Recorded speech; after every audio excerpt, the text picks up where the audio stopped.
As the leader of the Booner Path, I lead from the front.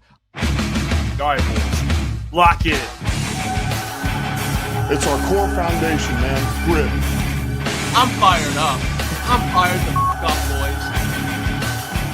It's pumping right now. It's got my juice pumping, boys.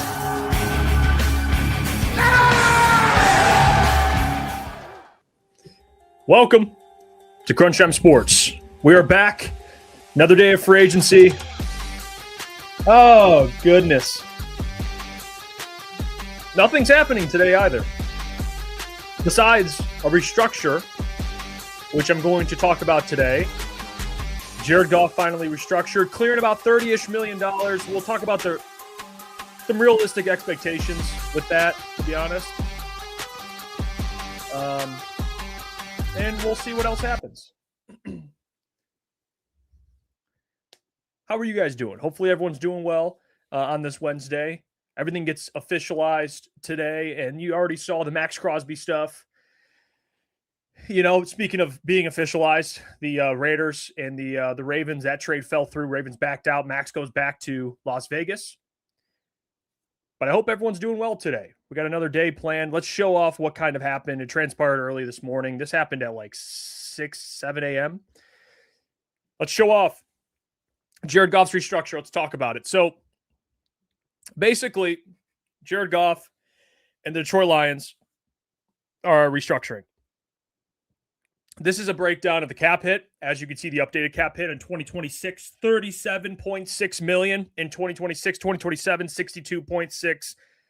2028, $69.6. And then 2029 is what it's kind of pushed into 2029 there, the $16 million, the void year. So it's basically just pushed back some of the money. So that's what that essentially means. They free up, I think, about $32 million of cap space. Now, for maybe the people that aren't fully aware of how this thing kind of works, I think this was a good tweet. Now, the username is hilarious. Shout out Brad Holmes' Bulge. I mean, that's obviously not the account. He's a great guy, by the way, great dude. But the account, you look at the name, you're like, who is this guy? But he actually made a great point. Let me show off this tweet, because this is kind of the feeling I get when it comes to what's going to happen. Let's see.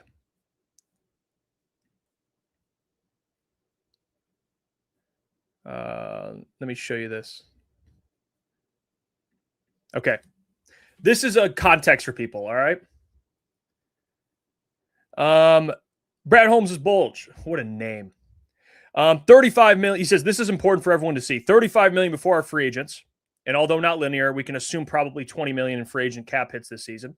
Puts us around $50 million before the $12 or so million we need for our draft class. AK, stop tweeting. Brad's about to make a huge move. So what this tweet basically says is, for all the people, and I'm kind of included in this, that have this idea of like, wow, more money's available. Are they going to go sign guys? Just because they freed money does not mean anyone else is I guess anyone that's notable is coming to Detroit. So, yeah. So for all the people that are hoping like the Lions are going to be active, I don't know about that. You're probably going to need about $10 million for the NFL draft. And then like Brad Holmes put here, you got free agents, cap hits, and they're probably going to bring back some guys. So yeah. That's kind of essentially where this is at. So I don't know, man. I know people are expecting Brad Holmes to be active today or whatever that definition is. I don't know, guys.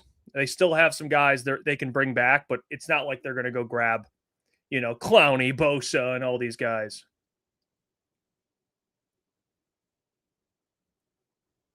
That's just the reality. Tyler says it's time to realize this is a 7-9 win team with wild card aspirations, unless Brad is the greatest draft of all time of his life. Yeah, that's kind of where I'm trending. I'm being honest, and I hate to be the negative guy, but it's just the truth. Nobody says I didn't say that. or I didn't say that, says, I think we're just all happy to be here kicking it with the fellas. Being disappointed is like another night striking out of the bars. LFG, appreciate the $5. I guess it's a good I guess that's a good comparison, to be honest. I mean, we streamed for 10 hours Monday, 6 hours Tuesday, and we're going to go. I got to get off here about 5 today because on Wednesdays I do the collective show. So I have to do that from 6 to 7. And then we go live 8 to 10. So I'll be live pretty much all day again doing content. But it's worth it. It's a big week. I mean, it's free agency week. Things happen. So it's worth every minute of streaming and being with you guys. Bestovian, he did bring up the Pacheco contract, which I don't know if you guys saw either. The Pacheco contract is dirt cheap. Let me show you guys the Isaiah Pacheco contract. This thing is crazy. And we talked about it yesterday. I talked about it with Boone. This is the Pacheco contract. All right.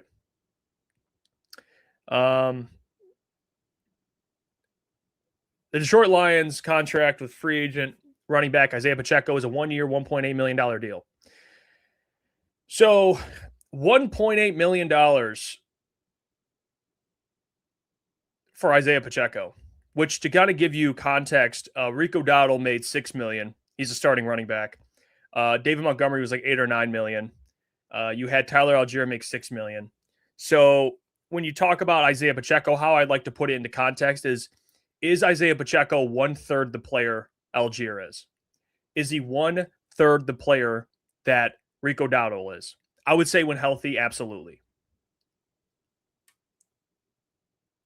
So, when you look at the salary, you could have concerns about the injury history, which I obviously have brought up already. That's my concern. He hasn't been healthy the last 2 years, and he hasn't quite looked like he did the first 2 years.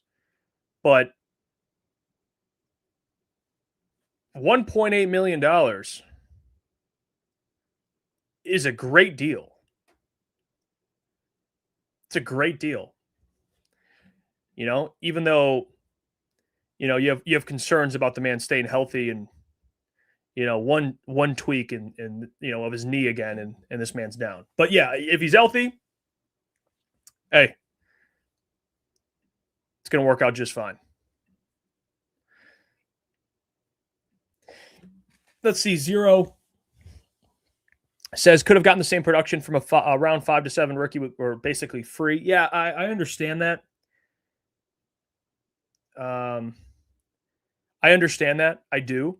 I think I'm a big advocate for running backs in the draft. You guys know how I feel. You guys can hate my Jahmyr Gibbs take, but I think running backs are one of the positions that translate very easily into the NFL. And I've been saying that for a while. But we also have to take into consideration here that everyone in the draft is a question mark. Okay, no matter where you're drafted.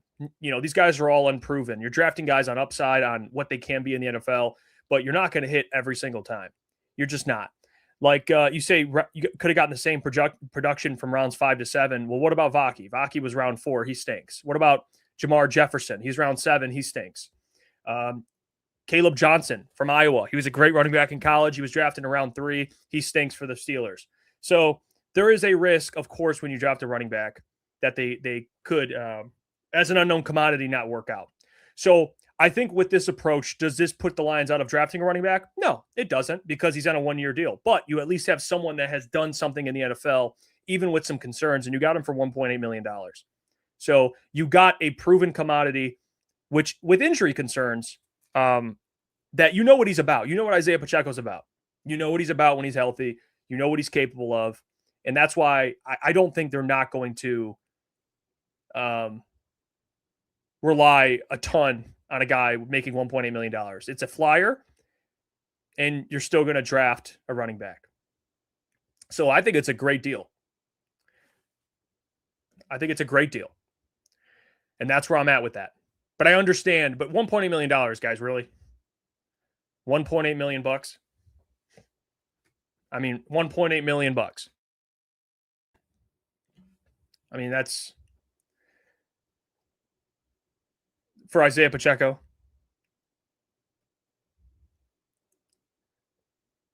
It doesn't take them out of the market for drafting a running back. It doesn't at all. So I actually like the deal. I know people are going to say bargain, Brad, but The reason why people are saying bargain Brad, which I do understand to a certain extent, is because of what happened in this free agency. And I'm going to pull up, I actually have a tweet out right now where we asked people to grade this current free agent period. And that's where we can have a different discussion. Okay. That's where I understand where people are coming from. We put this tweet out. And the tweet is, what grade would you give the Detroit Lions free agency so far? And we have a B. Vincent says D, C, and then L from T. But this is the real question, is so far, what grade would you give this free agency period? I mean, to be honest with you, the only player really worth a damn is Cade Mays, if I'm being honest. Isaiah Pacheco's fine. I'd probably give this class like a C-. It's like, it's so far. It's nothing special. You brought back Rock Ya-Sin. You got to get bonus for that, I guess. But it's like, I don't know. What do you want me to? I mean, it's really just Cade Mays is the only thing you're sitting there going, wow, they fixed their center position. But with the looming holes they still have, it's hard to give them a good grade. I mean, they still have holes. They still have no edge rushers. That's why it's like, what are you going to do? Go into the draft and fill that need with edge rushers?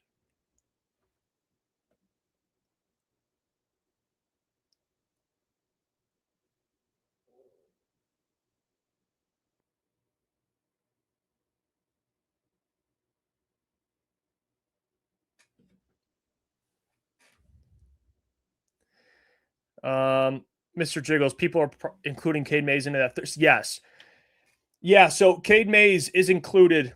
That's the tweet I pulled up earlier. So people see the $32 million, but you have to take into consideration that the guys they signed are going to be factored into that amount of money. Also a draft class. So it's really not $32 million. It's actually less than that. So it just depends on what do these guys really ask. Like Joey Bosa, is he going to want $15 million? Like, I don't know if they're going to be able to pay that. I don't. If you want me to be completely honest with you,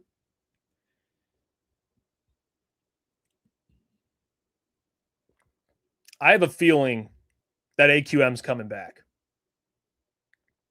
I have a feeling that they're going to bring back AQM and they're going to draft another edge. So I just don't know. I don't know, like Joey Bosa, he's going to ask for 12 to 15. So he's going to want double-digit money. I don't know if it's worth it. But AQM's probably going to get, I could see AQM getting less than that, though, based off he had 1 year. And he doesn't have a market right now. He hasn't been offered a lot of money. So I could see him coming back on a cheaper deal, maybe a 1 year deal, proving he can do it again, and then hitting free agency. So if the Lions really want more money to go spend, if they really want more money, Bestovian's right. They're going to have to restructure Amon-Ra St. Brown and Panay. So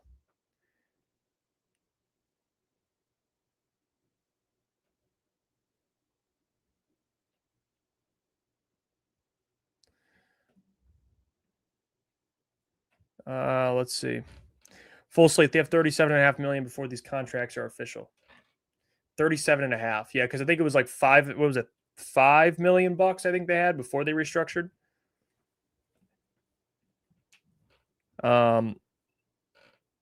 Yeah, I don't know, guys. I just have a bad feeling. I do. I think what people want versus what's going to happen are two different things. And I see like Buster shows. I'd ask Amon-Ra St. Brown. I wouldn't poke the bear with Panay. I don't think it's a bad thing. If these guys get restructured, guys, they still get paid. They get paid. It's not like you're hurting these guys to restructure because they're getting money up front, I believe is how it works. I don't think it's like you're taking a significant discount. I think these guys, like Jared Goff, still made a bunch of money restructuring. I don't think it's like Jared Goff took a $30-something million discount. I think he still got paid. They just restructured it. They moved the money around. That's really all they did. It's good for the player. It's not a bad thing. So I think they would both be up to restructure. It just depends if the Lions want to do that with those contracts, because when you do it, it pushes the money back, makes the cap a little more complicated, but it's good with players that you want to keep around for a long time. Like Jared Goff, I'm sure they want to keep around. I know people are probably not happy about that, but that's just the reality.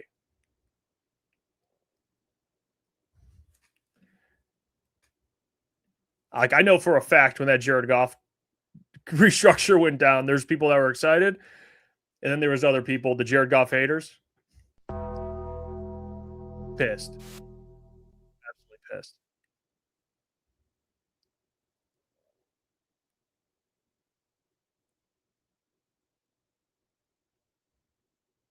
But we'll see if they have any more restructures. I don't know. I don't think so. I don't think so. But it has to be reported today. I think I don't know what the exact time is. I think that I do not know.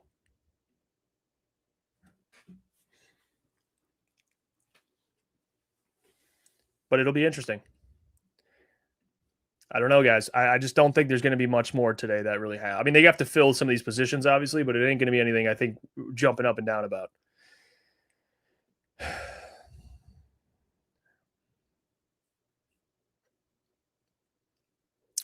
I don't know.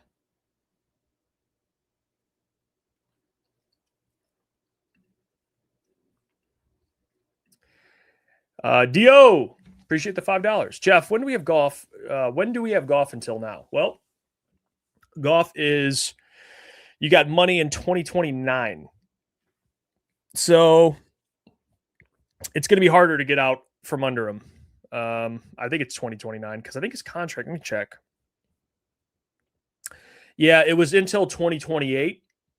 But now you have money pushed into 2029. So it's going to be harder to get out under him. So you got, it's 16 million bucks that goes into that void year. If you guys remember when we looked into Myles Garrett's contract, when the Lions wanted to trade for him, his contract was restructured a lot. There was a lot of void years on Myles Garrett's contract. It was kind of messy. So it makes it harder for a team to move on from that player. It just looks very messy. And yes, Jared Goff has a no trade clause. He would have to approve it. I think that was a big thing with signing the deal. He wanted a no trade clause. So he does have that in his contract. Wingman says, who is the best linebacker left? Well, it's a good question. Let's take a look. Linebacker. Let's see here.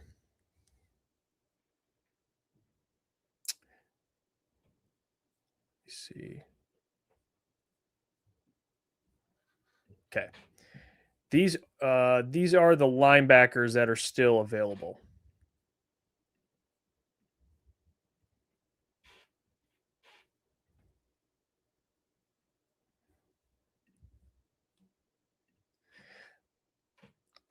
There is a guy, I mean, Devin Bush is on here, but he signed with the Bears. But, yeah, I mean, you have Dre Greenlaw. You got Bobby on here, two Bobbies. Bobby Wagner, obviously significantly older. Yeah. So really, Dre Greenlaw, if you want to go off, there's a market value. So, yeah, Devin Bush signed with the Bears. So, yeah, it's really, I mean, I don't know who they can really grab. I mean, maybe Dre Greenlaw would probably be the guy they could afford. They sign him on a 1-year deal, but he's injury riddled. So maybe that's a Brad guy. He would be a 1-year deal. Because Dre's had so many injuries, man. I'll never forget him. I think he was coming off the field for the 49ers one time and he tore his Achilles. Like, I feel really bad for the guy. He suffered a lot of injuries, but maybe that's Brad's type of guy, though. Like, joking aside, though, I'm being serious. Maybe that's a 1-year deal Brad brings in. It's kind of like a Pacheco situation. You get him for cheap.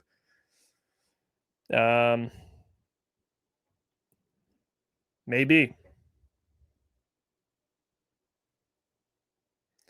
Matt Milano's on here as well. Let me see. Matt Milano. He suffered some injuries. He could still go back to Buffalo, but he was pretty good last year. Not pretty. He had a couple sacks, but he wasn't as good as he was. He actually fell off a little bit. But he's only 31 years old. Let me see. Let me look at some of his his grade. So, yeah, he was actually really bad. He was the 79th graded linebacker out of 88 qualified linebackers, Matt Milano last year. 2024, it was basically the same. He hasn't been good since 2023. So, I don't know. I mean, yeah, you could sign Matt Milano, but Levante has ties to Casey Rogers. Yeah, that's a good point. Levante is one of those guys that just is always it's kind of like Bobby Wagner. They kind of defy age, but he wasn't good either, really. I mean, he's 36 years old, dude, and he was the 65th highest graded linebacker out of 88, 65. 2024, he was better. In 2023, he was even better. So it seems like he's moving. Yeah, in a opposite direction here. Blitzing Lion, appreciate the $2. I just want a top 10 defense. I get it's hard. It's hard to get. Yeah, listen. We all want a top defense. If you want to win a Super Bowl, you need a top defense. I mean, there's.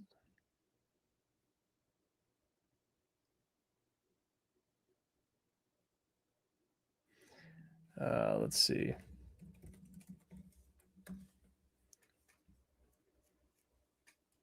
Levante David has to decide if he's. Oh, I just saw a report. So Levante David, there's a report on Levante David. He will either re-sign with the Bucs or retire. So he is done. He's done for the Lions. He ain't signing here. He's a Buck for life. So Levante's off the table.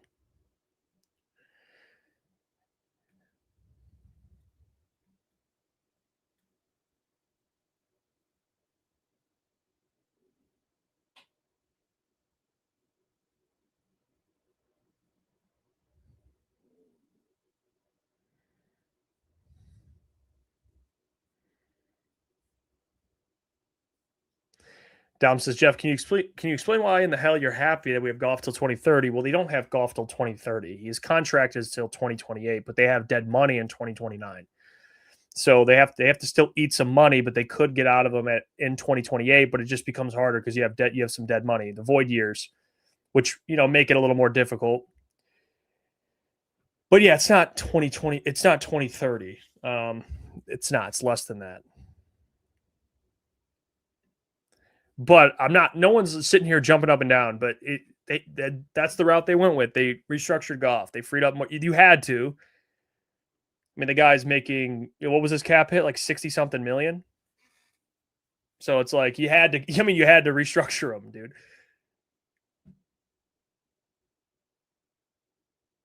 You had to restructure him. All right. Well, we can look at other positions here. So that's linebacker. Let's look at tight ends. Let's look at edges. Yeah. So Trey Hendrickson's off the board. Let's start this. Yeah, there's only be real, guys. And this is why I saw a comment earlier. Be real. Look at this list. Is there anyone on this list that's going to make this defense top 10? Really? At edge. And by the way, Kavon Chason. He just signed with the Commanders. Is there anyone on this list that's going to make this defense top 10? No.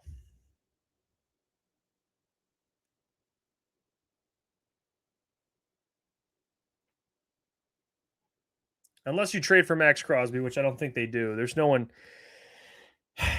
on this list that's going to make the defense top 10. There's just not. They don't, okay, you re-sign AQM. Cool.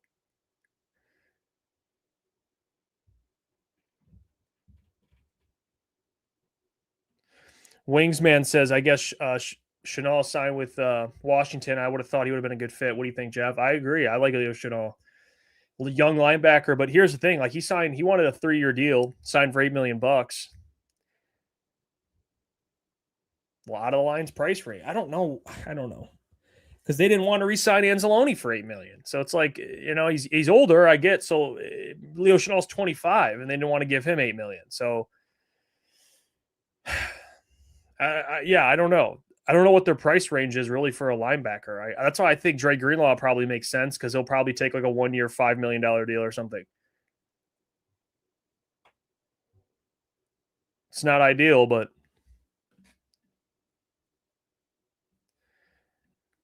let's look at safeties. Yeah, these even these safeties, man. Like, there's some. I mean, you can get some guys for depth. I mean, let's look at market value.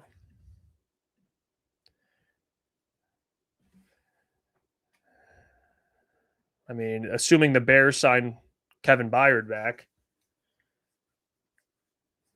I like Geno Stone. Geno Stone's a playmaker.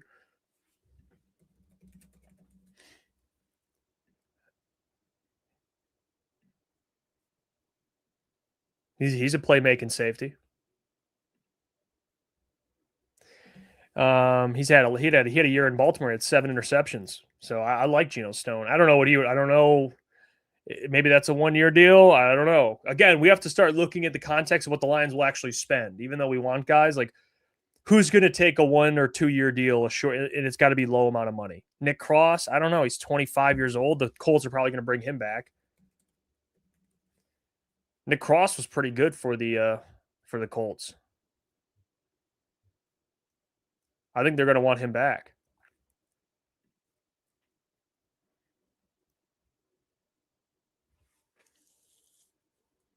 Tony Adams. Let's see, Tony Adams. Yeah, Tony Adams wouldn't be like bad depth. He's 27 years old.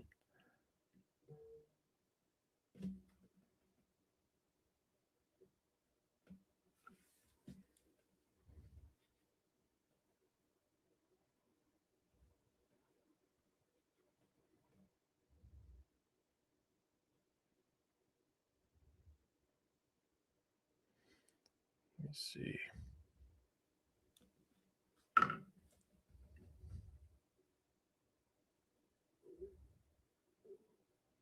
This has got to be a troll, by the way. Detroit Supremacy, you got to be trolling. Can we stop with the edge talk? We literally have Aiden Hudson. Why does Detroit hate him now? It's like, dude, I know you're trolling. There's no way. That's what the people would respond with. Well, we have Aiden Hudson. Yeah, you do. You have Aiden Hudson. And that's all you got right now. That's it, man. That's all you got.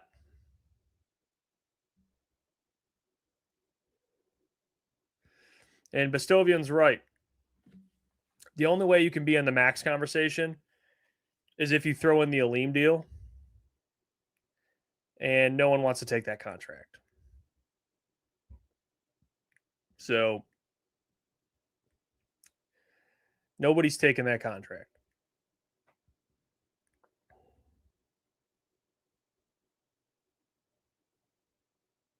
No one in their right mind. So, yeah, guys, I think my big takeaway is I to be quite frank, I think this Lions team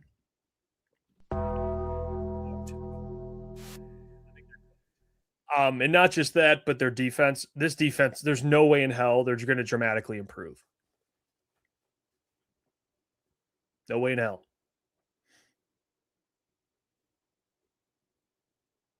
And what I mean by cooked is I mean Super Bowl. And people might hate that. Whoa. Guys, that should be your expectation. What are we talking about?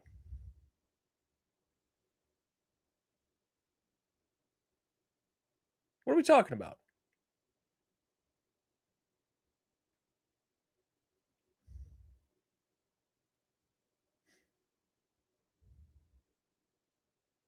They're cooked. Shift God just say it, Jeff. We're rebuilding.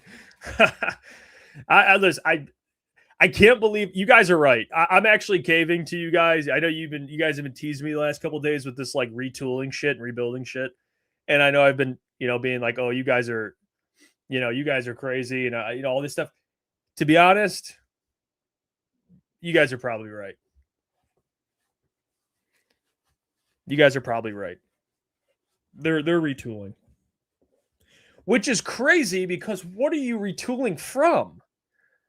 That's my biggest question is teams retool and, rebuild and do all this other stuff after something happens. And I'm not talking about missing the playoffs. I'm talking about like you make a championship run or even like at the minimum you make a Super Bowl and then you're like, oh, we got to retool. Or you make playoff runs consistently. You just can't get over the top and you're like, we got to figure some things out.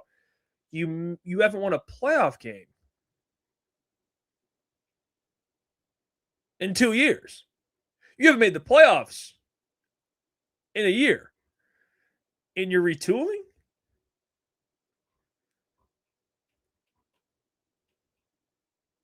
I don't know, man. I want to be positive. I really do. I've been trying to be. I mean, I said on Monday, I'm like, man, I really think Brad's back's up against the wall. I can see him being a little more aggressive. I took the bait. Okay? I took the bait. I did. I took the bait. Nick, appreciate the $10. Everyone with his max stuff, we can't afford. Sure, you can other teams go all in. Stop worrying about the future when you haven't won shit to begin with. Elite pass rush gives you cheap cornerbacks and safeties. Yep, Nick, you're spot on. I just, again, I mean, they're kind of already dug in with these other contracts. I mean, how would you get it done? I'm not saying you're wrong. I'm just saying you have to, include a Aleem contract in there? I don't know how they can get it done. I don't know how you can get it done with all the contracts they're paying. I don't. Not to mention Jack's going to make 20, which I think he should, by the way. I think he should make 20 or whatever the going rate is for the highest paid linebacker. Restructure Saint, Aleem, and Panay. Well, don't restructure Aleem. Don't restructure Aleem. And I know that sounds crazy, but no. We got to just eat that and then cut him. That's or trade him. Don't restructure Aleem. I don't want to be tied to Aleem and have dead money with no. Avoid years. No, I don't want that. Aleem, no, but Amon-Ra and Panay, yeah. And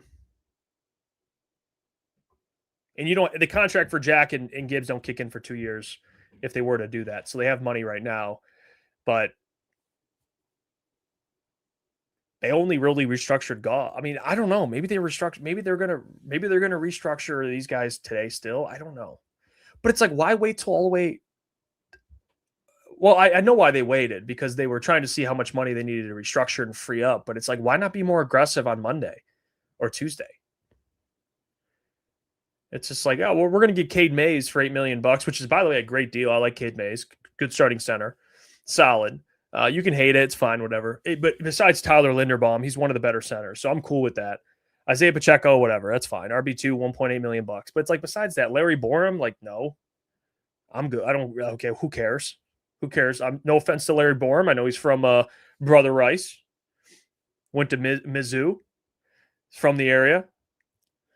It ain't doing anything for me. So, and these are all, by the way, these are all offensive moves.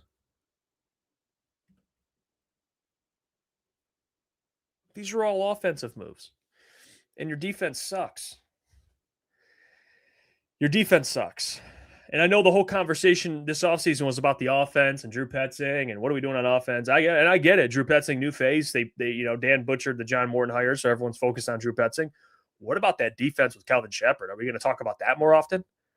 I mean, and then Kirby Joseph's knee is basically potentially cooked. And then Brian Branch, even though I love Brian Branch, we got to wait and see what happens when he comes back. And even then, he'll be here for half a year. And you got all these defensive players leaving that were starters for you, which I get. You want to get younger, but who's the younger? Like, dude, who's the younger? Draft picks?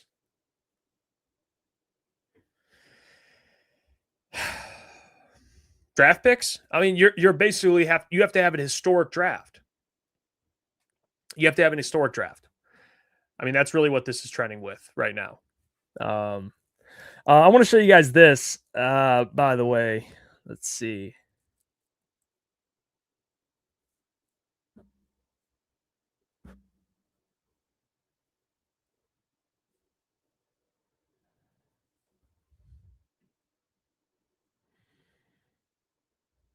Let's see this. All right. So check this out, guys. This is what's basically going on. And big shout out to Lion King, Lions Royalty. He has this off-season tracker, which is really sweet. This is the chart he has out on Twitter, which you guys can check out. It's really cool. So here's where this is everything that's kind of on here. All right.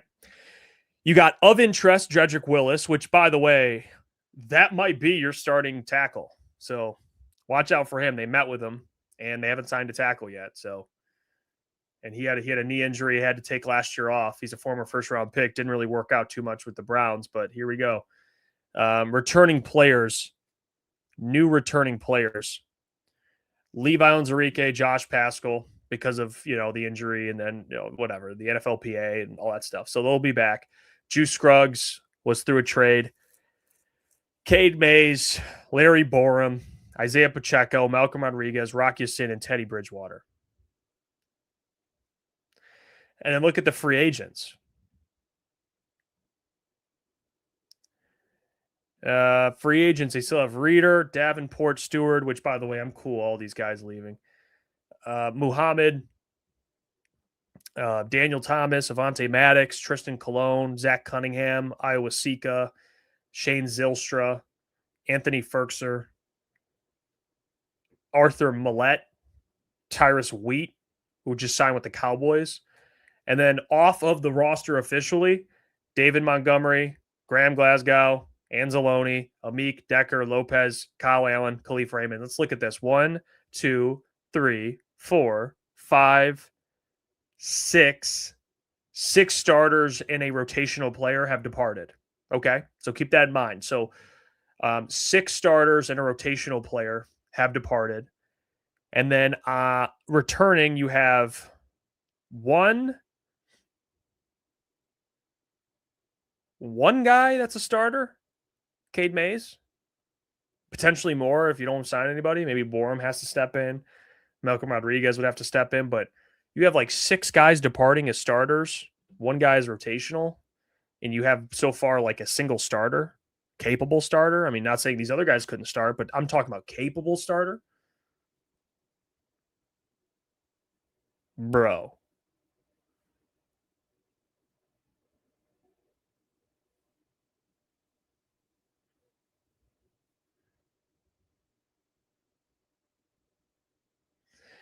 I mean, real quick, I was told Pascal's is a starter. I mean, yeah, I guess he could start. That's something like Malcolm Rodriguez could start. So maybe you want to count him, but man, I don't want these guys starting. I really don't. Mr. Jiggles, Jeff, would you bring back Decker on a 1-year, $10 million? Yeah, of course, but he got mad that they wanted to restructure his deal.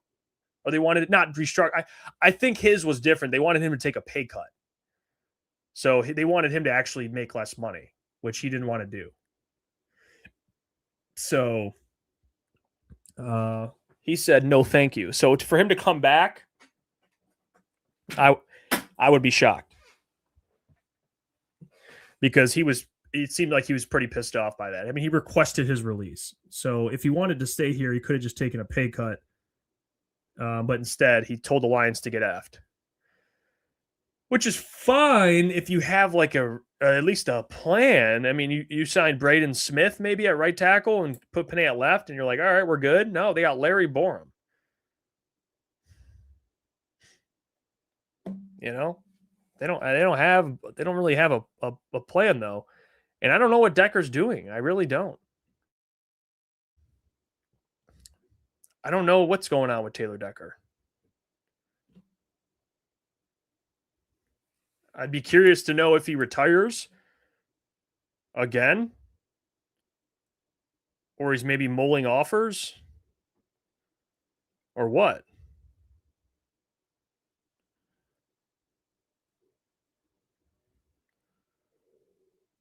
I really don't know.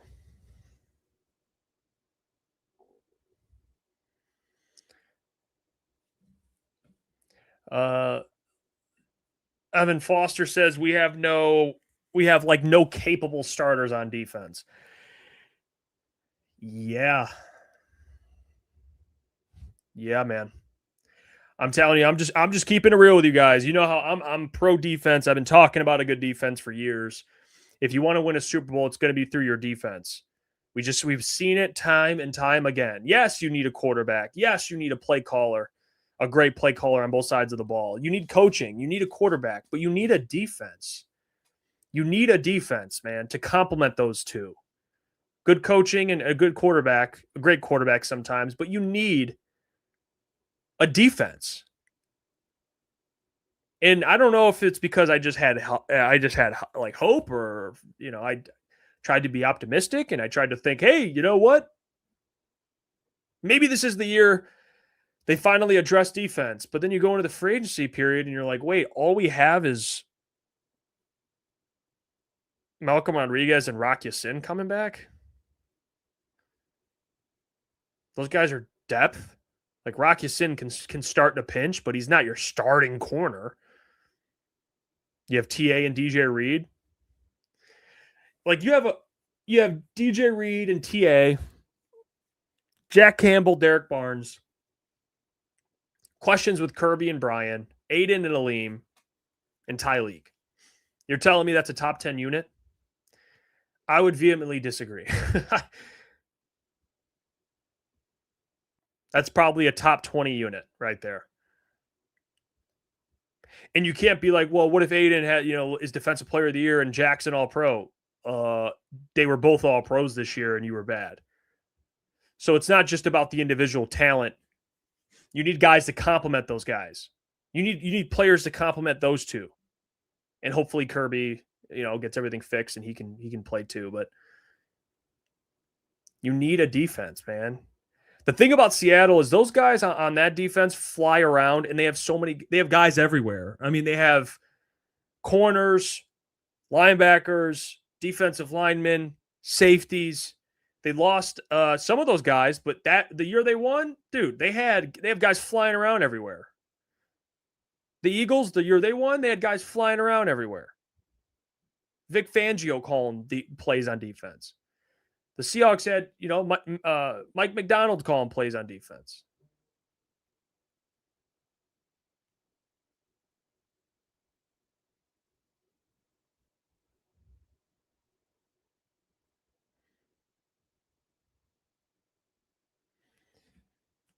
Blitzing Lion says, funny how we only re-signed the defensive coaches.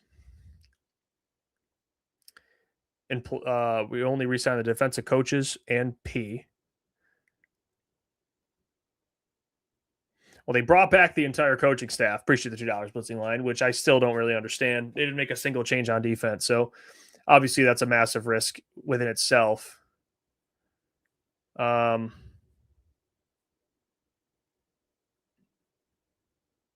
Nick, appreciate the $2.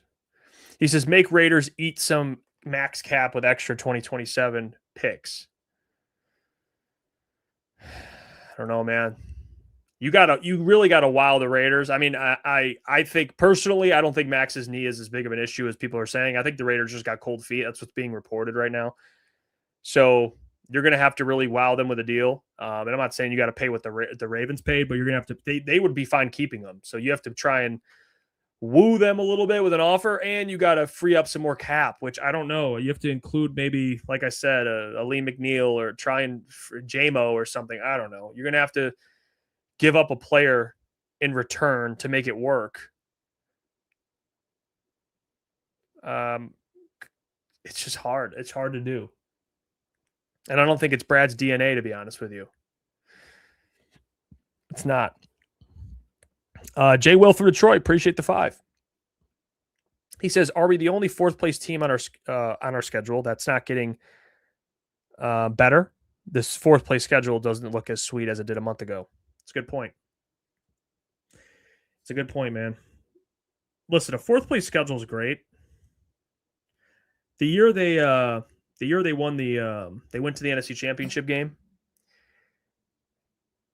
People talk about that schedule, or excuse me, the 15-2 year. They talk about that schedule, whatever, because every schedule is different. It says fourth place schedule, but as the season lines up, teams are improved. It looks a lot different. Some teams that have like a second place schedule, you get into the season and you're like, wow, this is one of the worst schedules in the league or best schedules. So you really don't know.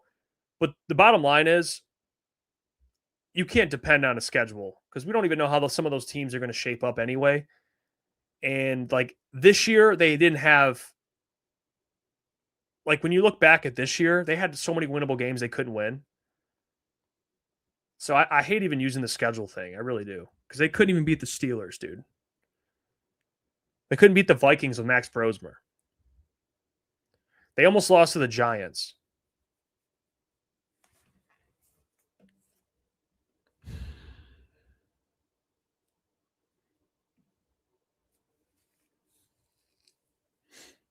Platonic Zombie. He says, it's ironic, really, to watch everyone complain that Brad signs injured players, but those same people seem butthurt we won't go get Max. Okay. This is different, and I'll explain to you why, Platonic Zombie. Max Crosby is not an injured player.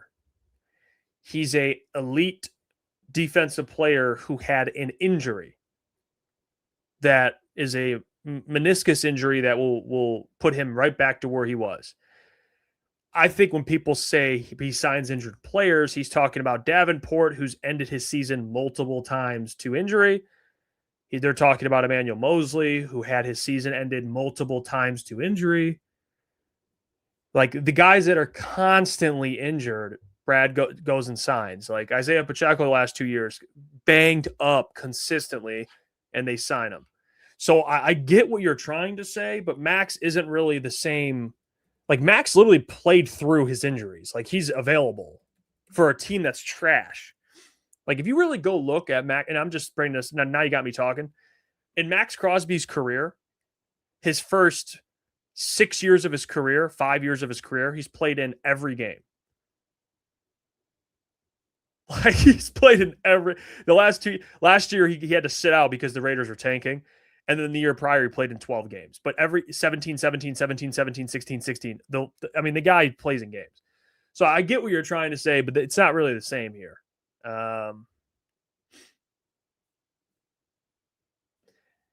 They're talking about like Levi Onwuzurike, injured. They re-sign him, injured. Josh Pascal, injured. Ennis Rakestraw, injured. You draft him, injured. It's like the guys that are injured, and then you bring them in, and then they get injured. That's where people are like, oh, okay, why aren't we understanding that these guys are just injured? And that's just the case. So hopefully that clears that up. If you disagree still, sorry to hear that. But you know where Brad's getting. I mean, Brad doesn't mind going to the graveyard for some of these guys. Right to the graveyard, right to the gulag. Getting some guys that are banged up. 4th and 60. That's not really true, Jeff. I've heard Lions fans try to blame Brad for Aleem and DJ Reed's injuries. No, you know what? And this is where this is where we got to be consistent. 4th and 60. I'm with you. Like, are we going to blame Brad for Kirby's injury? No. Are we going to blame Brad for Brian's injury? No. Are we going to blame Brad for DJ Reed's injury? No. Guys get injured in the NFL. My gripe isn't that guys get injured. It's that they sign injured players that stay injured. So I'm with you. If you are saying that these injuries that I just brought up were Brad's fault, that guys haven't never been injured, but then they get injured, then I'm not with you. I disagree. But if you're saying like, oh yeah, well, they draft guys that are injured and they stay injured, that's my issue. Well, yeah, that's fair. I blame Brad. The Aleem stuff I have a problem with is how much they actually paid Aleem at the time he didn't deserve it. Like Dr. Clappencheeks just said it. No, we blame Brad for overpaying Aleem, not for his injury. You paid the man a top 5 money when he was probably a top 10 to 15, top 10 at his very best. Maybe, I don't even know. I don't even know watching him that year. Maybe just outside the top 10 defensive tackle. But he didn't prove like he was, that guy. Like, 9 sacks, dominant game wrecker. He was just he's a good defensive tackle. That's what he is. I'm not saying Aleem's bad, or he was this year. He was bad, but when he got paid, he was good. He wasn't great. Wasn't worth that money. I would have made Aleem play it out. Like we got to see you take the jump. And I know the price might go up, but if he's that good, you don't have a problem paying him that. Sometimes when you pay guys early, some guys like Aiden, it's worth it because he's put up consistent numbers every year and you're like, he's a stud. But some guys, you're paying them way too early when they don't deserve it yet. You don't have to pay everybody early. There's some guys that are like Kirby, to be honest, I have no problem with. I mean, the guy's a stud. You had to pay him. I get it. I mean, dude, Kirby's an incredible player. But you didn't know you'd get hurt. I understand. And I don't know. People were like, well, maybe he did know. I don't know. But Aleem, he had 4 or 5 sacks and you paid the guy $28 million.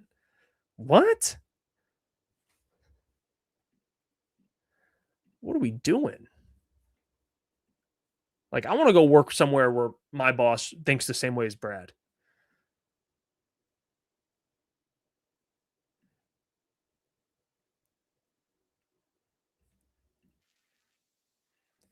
There's no way this is real, by the way. Don't believe this. I don't know if this is real, by the way. I don't trust accounts like this, but I'm just going to show you guys it because, you know, we're all doing this together. I don't really believe these accounts. I don't. Like NFL rumors. The Lions and Eagles have talked to the Raiders about Max Crosby. Like, what's the source? What's the source? What's the source on this? I don't know about this one, man.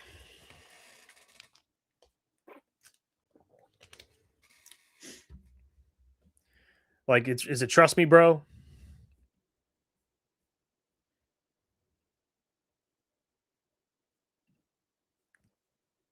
Yeah, that account, this account, like I know devoted to Detroit, shout out, but like I wouldn't like, yeah, easy.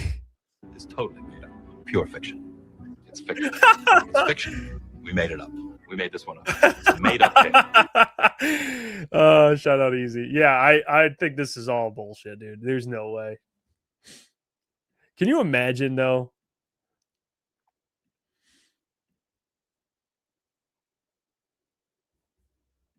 D's nuts Sentinel. Yeah, that's probably more of a source.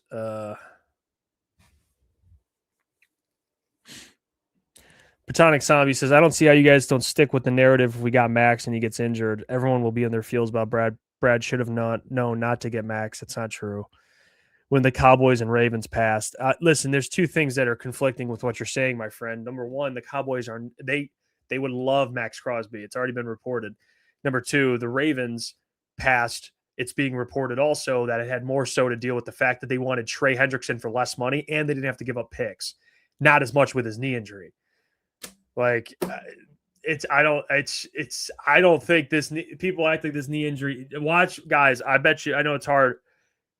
Fast forward 2 years from now, 3 years from now, Max Crosby's still going to be playing high level football. It's a meniscus tear. The guy was playing through it. I mean, it's not like he tore his PCL, MCL, ACL, meniscus, whatever the hell, every other CL in his knee. He tore his meniscus. He played through it, and he had surgery, and he's already in therapy. So it's like he's not.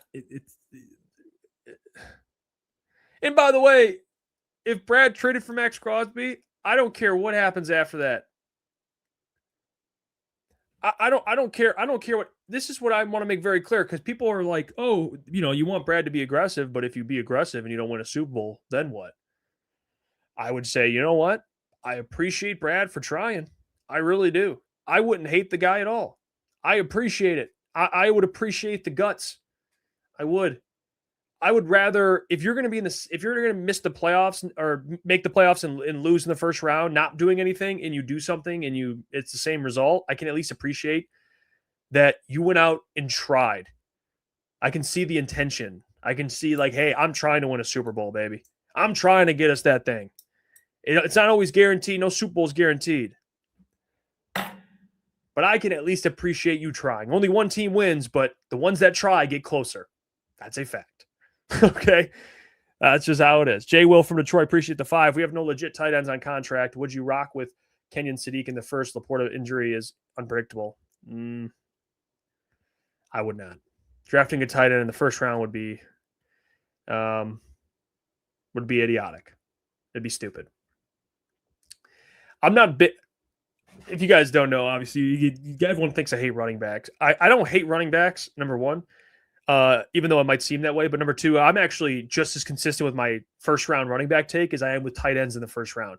The only way I'm drafting you in the first round as a tight end is if you're Brock Bowers. You know, you're one of these guys that are putting up 1,000 yards as a tight end, and you're like, this guy's a generational talent. All right. I wouldn't. Kenyon Sadiq is talented. He's a freak. He ain't a generational prospect, number one. And number two, the Lions can't afford tight end. To me is a luxury pick. It's a luxury pick in the first round. You're taking a tight end just to add like another weapon. The Lions have so many holes. You can't take a tight end, man, in the first round.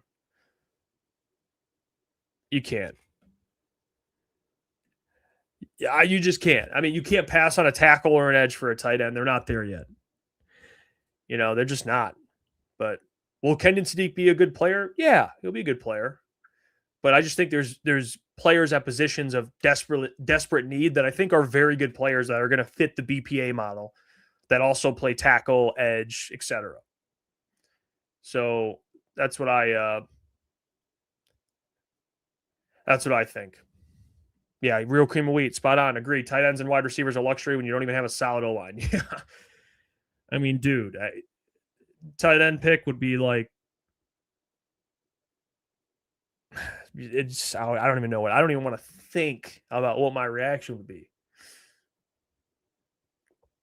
I think I'd cause a public disturbance. I shouldn't say that because we might be at a bar. I'm not putting that out in the ether, but I would be devastated. Public disturbance, potentially. I would be devastated.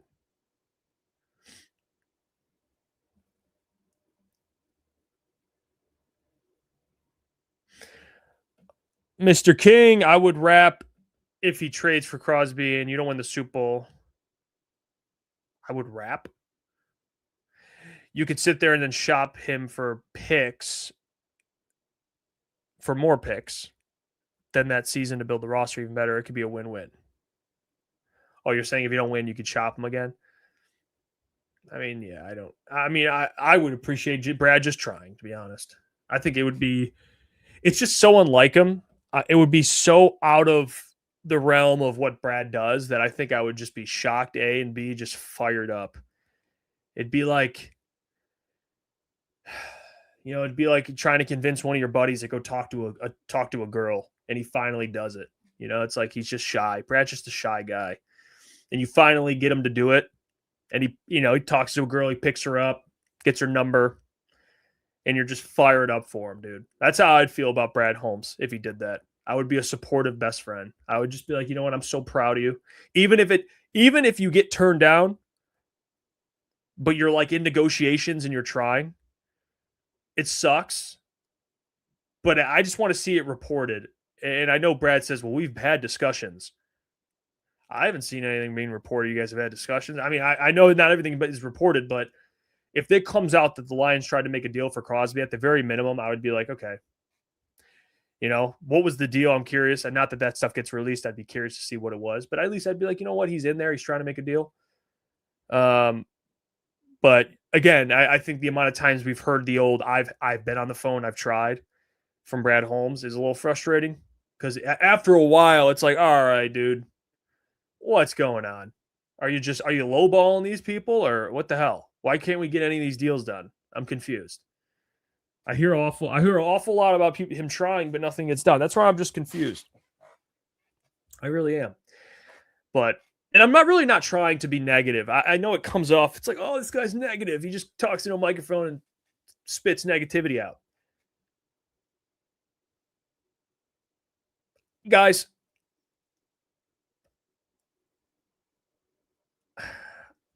I'm just trying to be realistic. I really am. I'm trying to be realistic here. I'm trying to keep it real. It's hard for me to look at this team right now and even talk about a Super Bowl.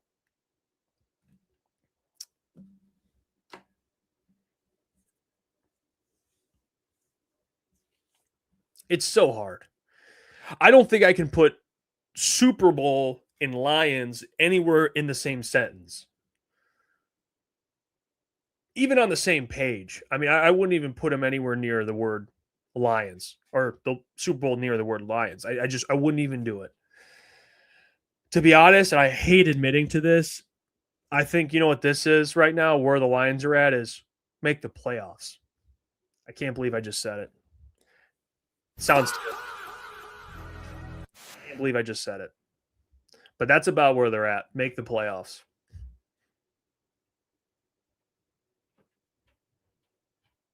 Sucks, man. I hate it. I absolutely hate it. Like, look at this. Hold on. Let me show you guys something. Let me show you something. I'm going to show you guys the last couple of years. All right? And you tell me, you guys are Lions fans.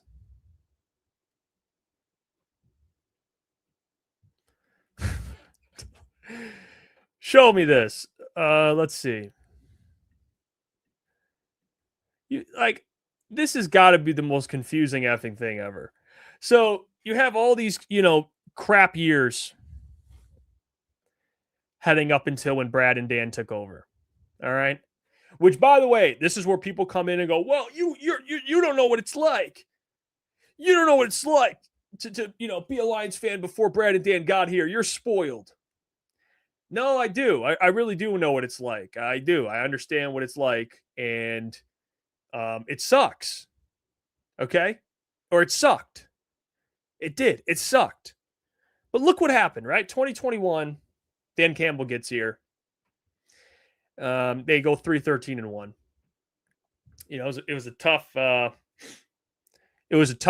tough year, but we all knew what it was. We knew what we signed up for. It's a rebuild. They're going to have to gut this thing out. That's fine. No problem at all. Next year, you start 1-6. You had 9-8. Positive. Good vibes. Good vibes. 9-8. Almost made the playoffs, but that wasn't the expectation. It was get better, show improvement. 9-8 would be the ideal record. Bang. And then the next year, 12-5. Lost in the conference championship game. Won your division. Division winners. Playoff for the first time ever. You won a playoff game. Not first time ever, excuse me. First time in, 20-something years. 30 years, excuse me. 30 years.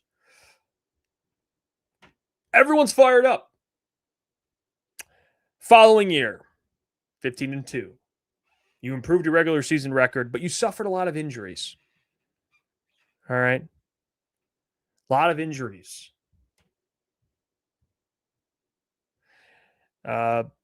That was the year that they blew out a lot of teams in the regular season. They faced some bad teams. I'm not trying to take anything away. It's just a fact. Look at the point differential. They blew out a lot of teams.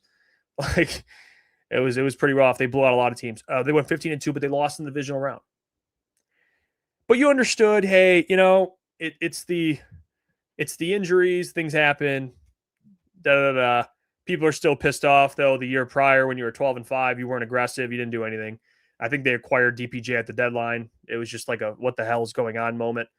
And they didn't do enough and they lost in the conference championship. But the next year they get injured. You kind of excuse them because of the injuries. And then this year, bang, you go 9-8. New coordinators. It's a disaster. So now everyone's saying, well, what are we retooling? Are we rebuilding? I mean, what are we doing? What is going on? Because technically, and I'm not trying to poo-poo because conference championship, this is all great stuff. Conference championship is really good. But the year they won their first playoff game is the only year they won a playoff game, guys. And they made the conference championship. And Brad's talking about sustained success when they haven't been able to come close to that, making a conference championship. It's not like the next year they lost in the next round, or they lost in another conference championship. And you're like, man, we're so close. No, they didn't even win a playoff game. They had a home game, bye week, and they lost. So you're talking 2025, 2024, 2022, and 2021. Then they didn't win any playoff games, and then 2023 they did. So really, it's like this year you're kind of like, all right, are we gonna make the playoffs or not? Like what's going on here? Are we making the playoffs?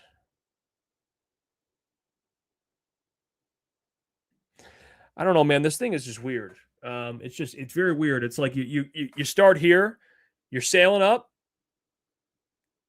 and then you go back down. But the thing is, when you start before you start going back down, you didn't win a Super Bowl. Like it was maybe I.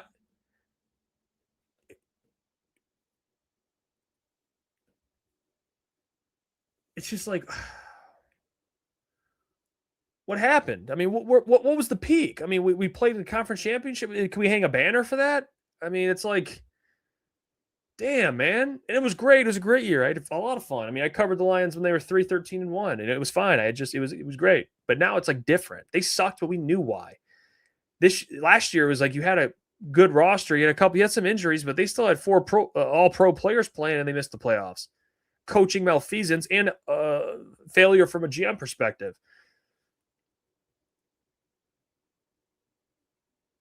And then this year, it's like, well, they might make the playoffs. How far we've come, guys. I don't want to hear the words sustained success ever again come out of Brad's mouth. I don't want to hear that. I think that's such a cringe use of words. I think that's super cringe to say sustained success. Because what does it mean? Do you have Tom Brady or Pat Mahomes? Okay, when you're ripping off Super Bowl appearances and wins, you can talk about sustained success. But if you're not doing that and you're battling to make the playoffs, no one's talking about sustained success. Okay? Or I guess I would ask, what does success look like to you?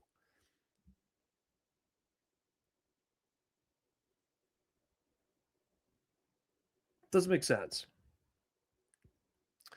Harris Villain says, what is the point of listening to your show if you give up on the third day of the new league year? Listen, it's not giving up per se, but it's being realistic. I mean, what explain to me, Harris. Explain to me. Appreciate you watching. But explain to me, why should I be hopeful? I mean, seriously. I'm not trying to, again, people can say, oh, if you want to go listen to someone just spit positive nonsense into your ear, I'm sure there's people that do that. There's probably other channels that do that. You can go watch them. But I'm just trying to be realistic. I'm trying to have some conversations with you people and understand that, this thing isn't, it just doesn't feel, I don't feel great. I don't feel great.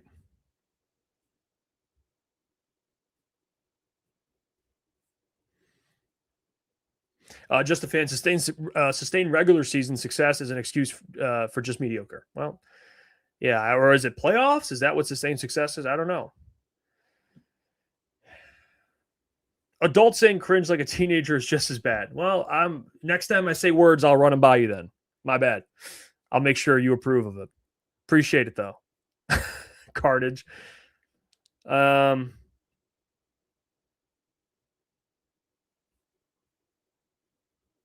Yeah, man, it's just it's wild.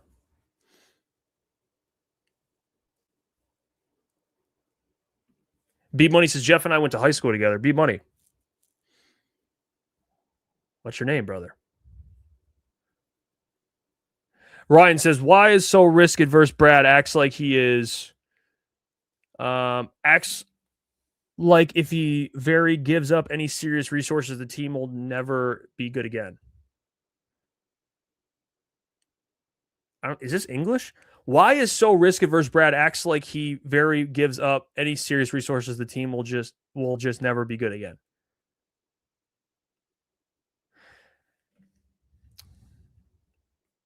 I think that's another one right there.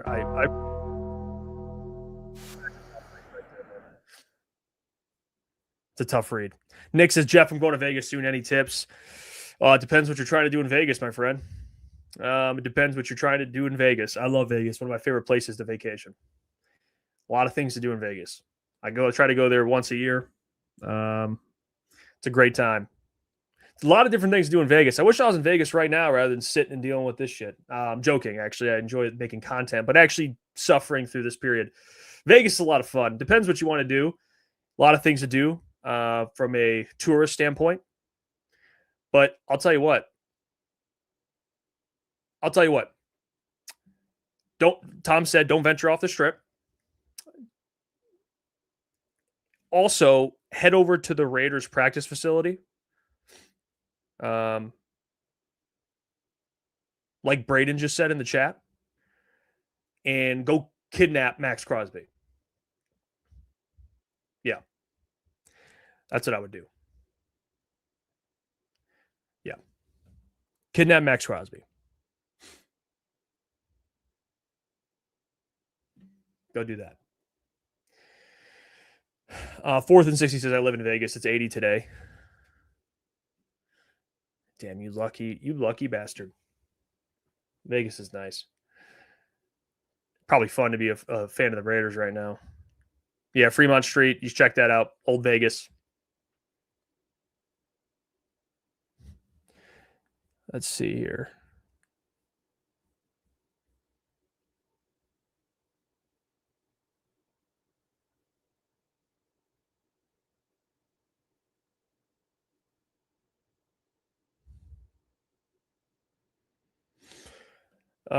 Hey, B Money. Appreciate you, bro. There's Brandon. I do remember you. Appreciate you watching. Appreciate the nice message too, bro. I appreciate it. Thanks for tuning in. I do. That's big time. Steve-O.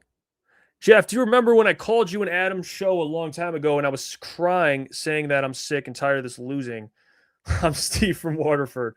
Definitely, Steve. We talked to a lot. I cannot wait. Phone calls are something I just miss entirely. I can't wait.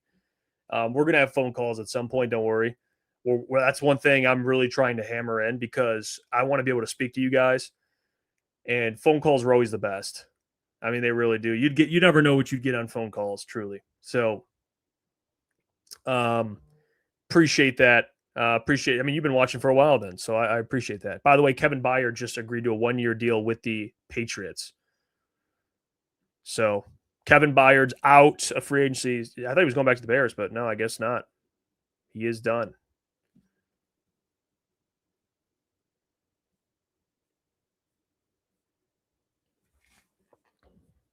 Terry says, Jeff, you look tired or something. No, Terry, I'm good. I'm not tired. We have been streaming for 20-something hours in 3 days. But you know what? For basically Larry Borum, Cade Mays, Malcolm Rodriguez, and Rock Ya-Sin. But no, I'm good. Teddy Bridgewater. But no, it's worth it. It's actually, to be honest, just talking to you guys is much more fun, to be honest. I don't really care about the.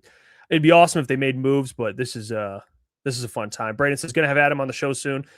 Adam's doing well. I talk to him all the time, but we'll see. We'll see. Maybe so. Maybe so. Justin, I agree with you, Jeff. Let all of our starters on defense walk, and we've signed is offensive players. Makes no sense to me. Our defense is what we needed the most work, not the other way around. Yeah, Justin, you're spot on. You're spot on, dude. I don't know. The defensive side of the ball, it's like we just forget they couldn't stop a nosebleed at the second half of last year. Talk that flick. I live in Vegas. I can grab Crosby and bring him to my Lions man cave here in Vegas until y'all pull up and we can take him to Detroit. Let's do it. Actually, I'm not going to say that on air. So if anything that happens, I can't be proven to be a part of it, but you guys should not do that. Don't do that at all. Under any circumstances, do not do that. I warned you. Do not do that at all. Don't consider it. At all. Steve,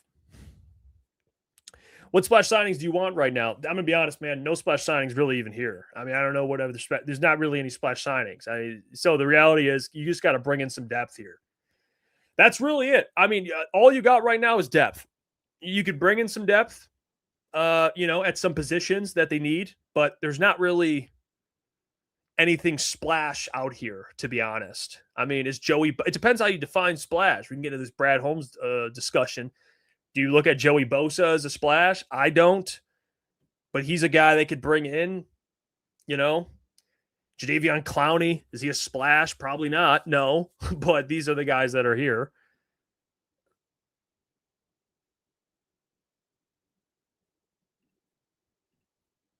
Detroit Supremacy says, okay, yes, defense needs work, but we are not winning the Super Bowl this year, so I'd rather get the O-line fixed so Goff doesn't die next offseason. Yeah, I mean, I understand the sentiment that, like, oh, they're not going to win the Super Bowl, so it's like, but that doesn't mean that you shouldn't address a defense that has me playing linebacker, Booner playing defensive end, and Klotz at nickel. I mean, like, that we gotta, as much as I love to have faith in me and my guys, you got Jeff Iafrate as linebacker, Booner as defensive end, and Lukas Klotz from Toledo at nickel. That's a problem. That's an absolute problem. Braden Black says, thoughts on going Caleb Banks or Peter Woods in the first? Yeah, I don't think they will nor should go defensive tackle in the first. I get what you're saying with just the players. Like Peter Woods and Caleb Banks are intriguing. I got a chance to talk to him down in Indy.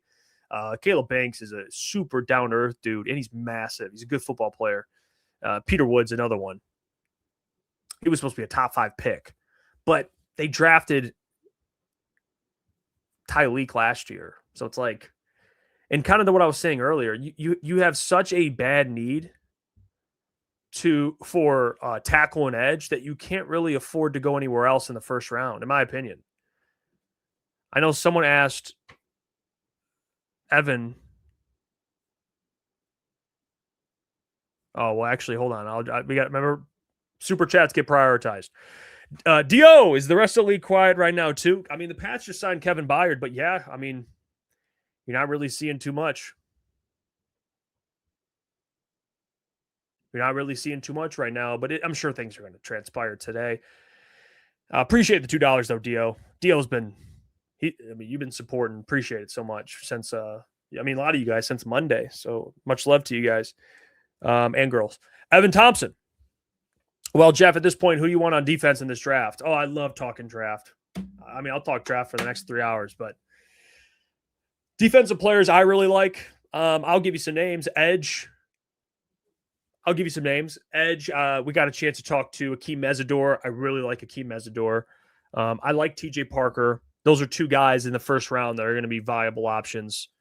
I don't know. Keldrick Falk is intriguing. Not a fan. Lack of production. His second year at Auburn, he was pretty good. His junior year kind of fell off.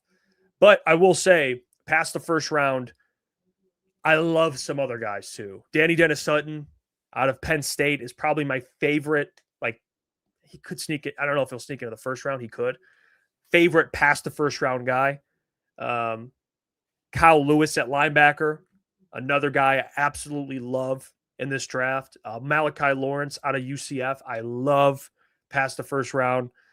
Anthony Hill, linebacker, Texas, I love coming out of this draft too. Like there's some. I'll tell you guys this, and this is where there's reason to be optimistic for all the people that are saying I'm being too negative. This draft is filled with high ceiling defensive players. Does that mean that you should rely on going into the draft?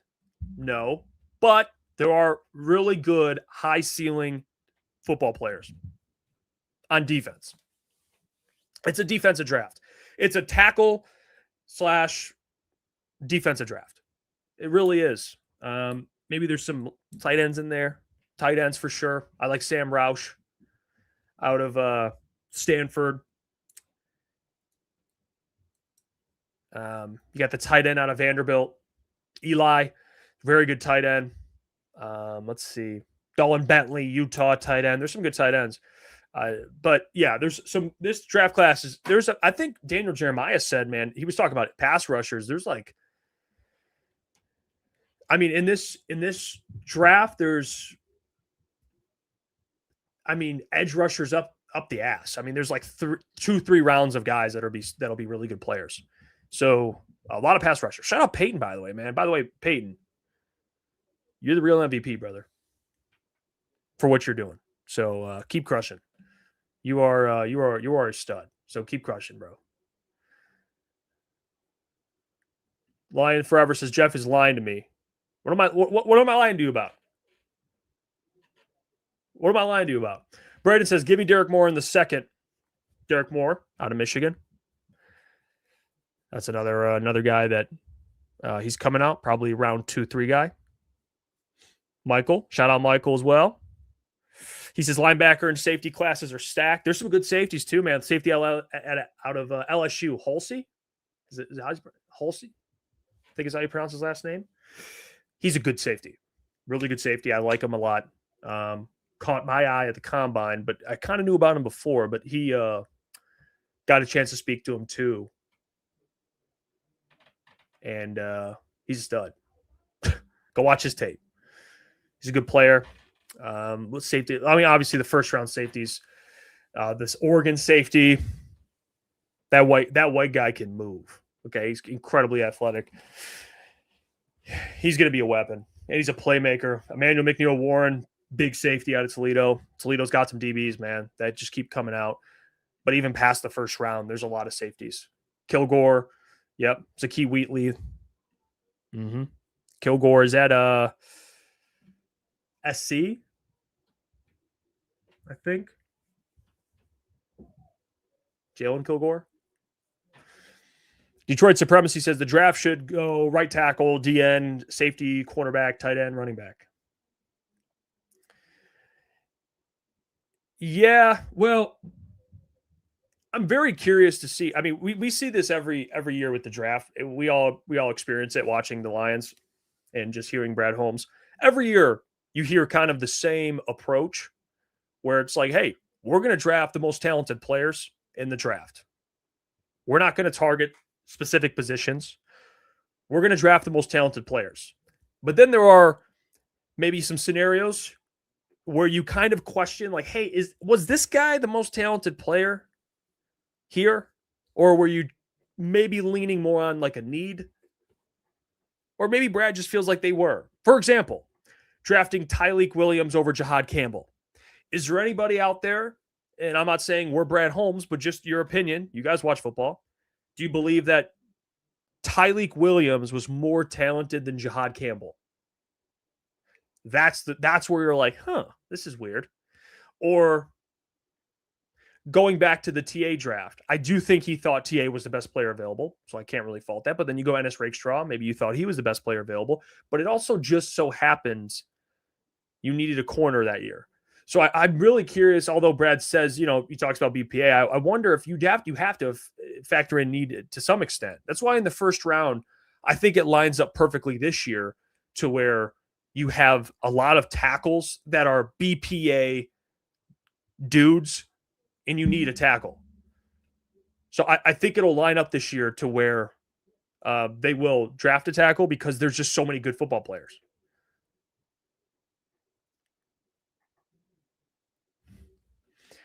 Wow. Tyler says CTE leads to Manu. Man, I really failed the people with my Manu take. I'm sorry. I mean, I got everyone fired up that this guy was 6'8", 350 pounds and had no gut. And I was surprised. I was like, how does this guy at this weight have no gut? And that was my selling point, and that was a bad selling point. And I'm sorry. You know what, guys? That's on me. It's on me. That's on me. Peyton says I really landed on Blake Miller. I gotta dive into Blake Miller, man. I've heard mixed things on Blake Miller. He's a Lions guy through and through when you hear him speak. Honestly, at the combine, guy talked about he missed one spring practice and he was heated. He missed a practice. I mean, the guy's a psychopath. So he is definitely a Lions type of player. He started every game at Clemson, didn't miss a game. Steady. I don't know. I've heard mixed opinions about maybe like his upside, but I know he's a gritty, solid, experienced player. He's got the size, so I got to look more into him, Peyton. If you like him, I'll look into him, bro. I'll look more into Blake Miller. He checks all the boxes from like a human standpoint, size standpoint. I mean, everything, the physical traits for sure. He looks like another Taylor Decker. I mean, he really does. Royal, appreciate the $10. I don't know if you had a question in there or you're just donating $10, but I appreciate you. I appreciate you, Royal. Thank you so much, my man.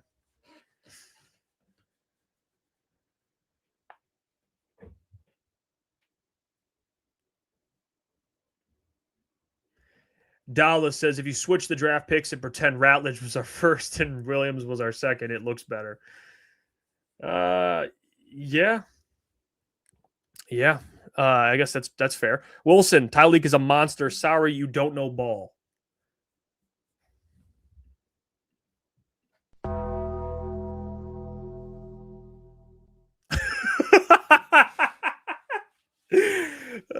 Come on, Wilson. Hey, to say he's a monster and I don't know ball is actually that's wild. I mean, I don't even know what to say back to that. I respect it, actually. I really do. Tyleek is a monster and I don't know ball. I might not know ball, but I know for a fact Tyleek isn't a monster yet. Could be, but Roy Lopez getting paid $1 million looked better than him. So I don't know. Or it was like $2 million, whatever it was. So I don't know. We'll see. Shout out Wilson though. That made me laugh. I can't lie, dude.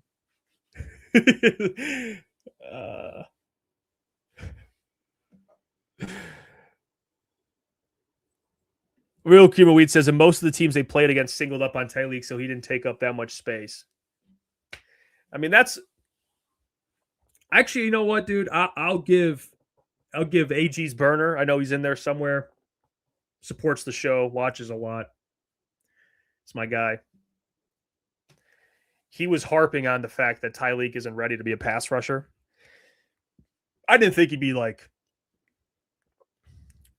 I'm listen. I didn't think he'd be Dexter Lawrence year one or Chris Jones year one, but I thought he would show a little more. And I think there was moments for sure. He had some balls batted down. He was in the backfield a couple times throughout the year. You know what I'm saying? He showed moments for sure from Tyleek, but DJ Reader, if you watch, like when you talk about a guy, what his job is, like taking up space, I think DJ Reader tweeted it out because people were going at him about like his stats, and he was like, my job is to take up double teams. So it was actually DJ Reader doing a lot of that work, and DJ Reader, love the guy. He's probably not coming back. They probably think Tyleek's ready for that role. But yeah, you're acting like he stepped in and was like one of the best defensive tackles of year one. It's like, no. Oh, shout out AG's burner. Yeah. Yeah, so AG's burner was right. He had to be more patient on his pass rushing ability for sure. Again, I didn't think he'd be like Dexter Lawrence, Chris Jones or some dominant freaking Aaron Donald. I just thought he would, based on, they said, what would they call him? What they call him? The dancing bear. I thought he had some quick feet. I'm like, maybe he could translate a little better into the NFL, but he took some time, and that's okay. Like might take a year.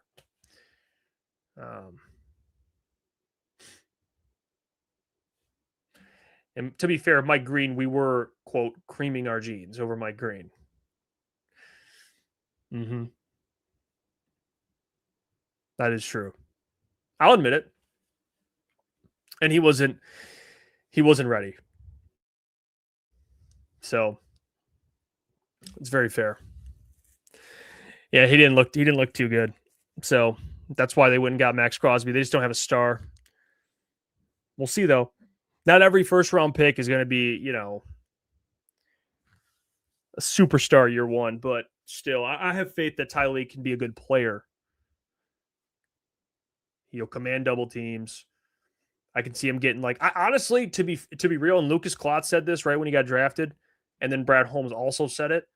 He's Aleem McNeil. I mean, that's really what I see him as, to be honest. Like, I think he can kind of show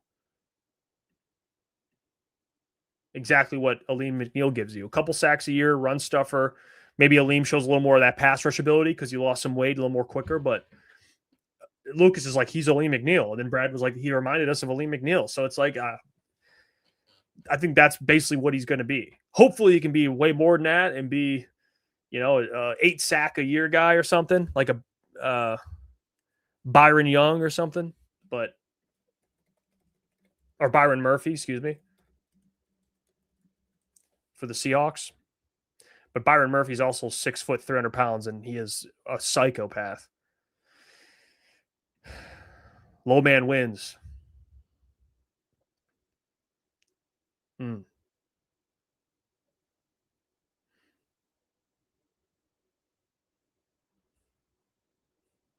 I mean, this is crazy, man. I don't think we're going to have anything today again. This might be like, you might wait all day and see like Grant Stewart resign. No offense to him. But like, this is what, I mean,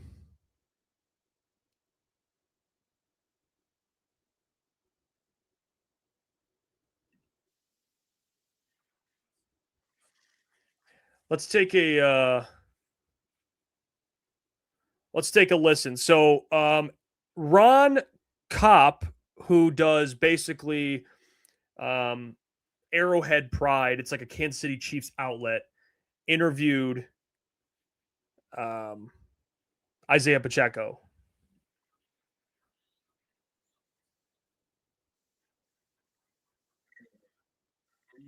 Actually, I think we had him on the show. I had him on Woodward, I think, at one point. Ron Kopp Jr. But there's an interview with Isaiah Pacheco I wanted to show you guys. I don't know if it's worth showing though. Actually, screw that. Let's check out the best free agents available. Let's rather do that. Just got a notification from ESPN saying big names are still available. Let's look at this. Best free agents. Let's look at who's available here.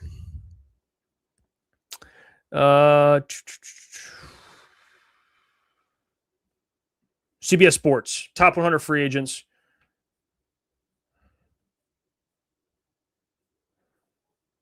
Hold up. Let's see if I can pull this up for you guys.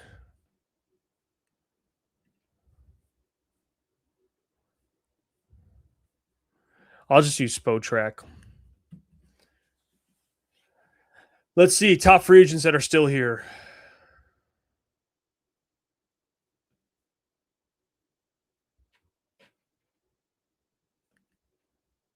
If this will even work. Okay, here we go.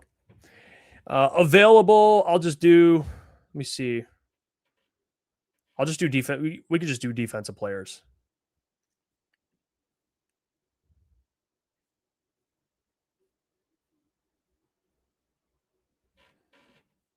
All right.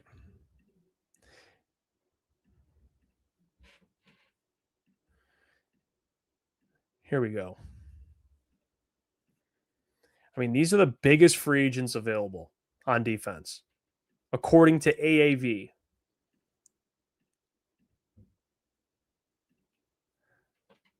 I mean, dude, this is dry. I mean, this is really dry.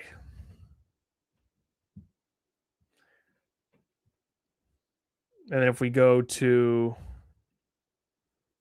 all positions, that's who's available. Tyreek Hill, Jawan Taylor, Taylor Decker, Marshawn Lattimore, Trevon Diggs, Christian Kirk, Debo. Yeah, they don't really need any of these guys, though.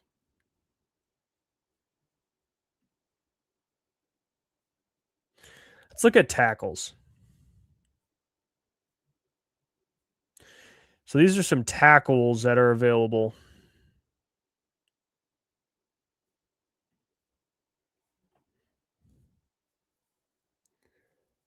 If they want a starting tackle, I don't know, man. The best one available is the guy you released. So I don't really... There's really no one here. Cam Robinson. Oh, gosh. Jonah Williams. Jawan Taylor. Larry Borum might even start, to be honest. Offensive lineman. Let's go to... Let's go to defense again. Yeah, this is really it, guys. I mean, this is bad, man. I don't see anything happening. I really don't.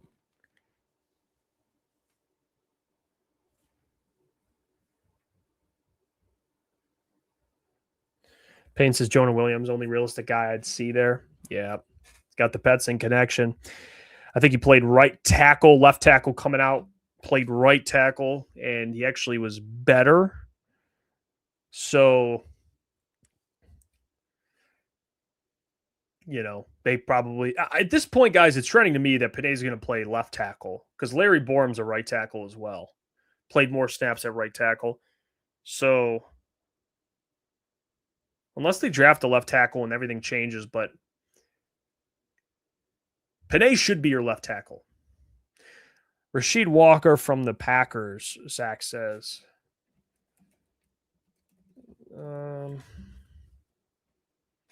He's still there.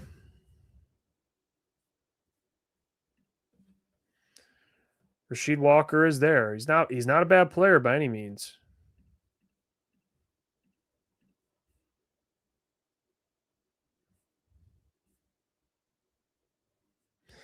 He did allow, let me see, allowed 5 sacks this year. Let me see something. Let me compare him and Taylor Decker this year. So this year, Taylor Decker allowed 33 pressures, 2 sacks. Rasheed Walker allowed 34 pressures, 5 sacks. I guess Jordan Love kind of stands there and holds on to the ball. So that's fair. He is younger. He's 26 years old.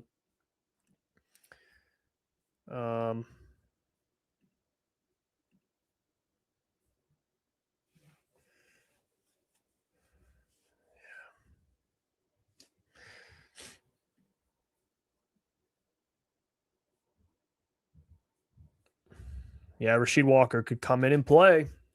I guess there's that.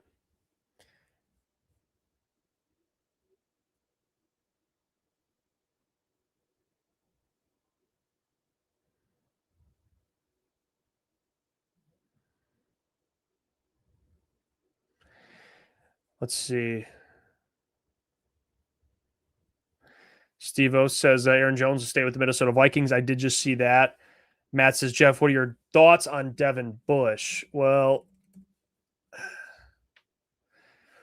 Devin Bush joined the Bears on a 3-year deal.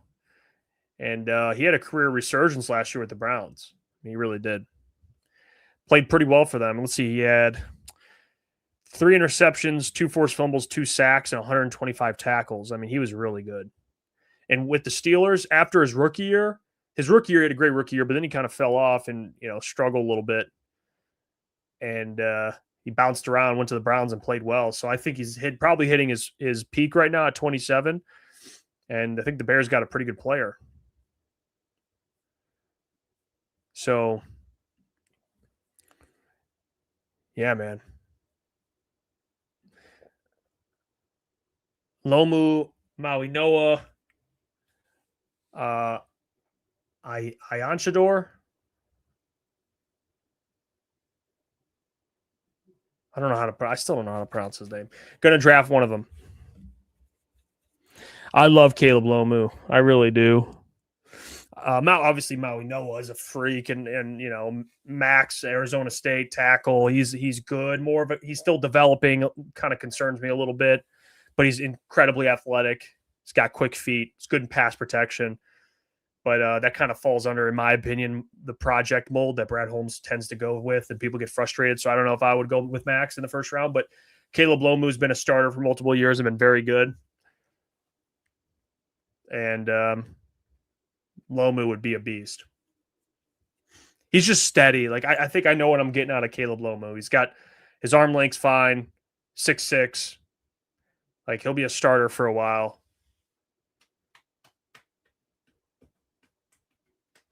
He doesn't have he might not have Penei Sewell ceiling or to be the best tackle in the league, but he'll be a solid starter for you for a while. And I'll take that. I think his floor is very high. Zero says, I hope we can pick up Cam Jordan at this point. Yeah, I think you'd be worth a flyer. I think at his age, he could still defend the run. He was productive last year. He's healthy, plays in a lot of games, man. So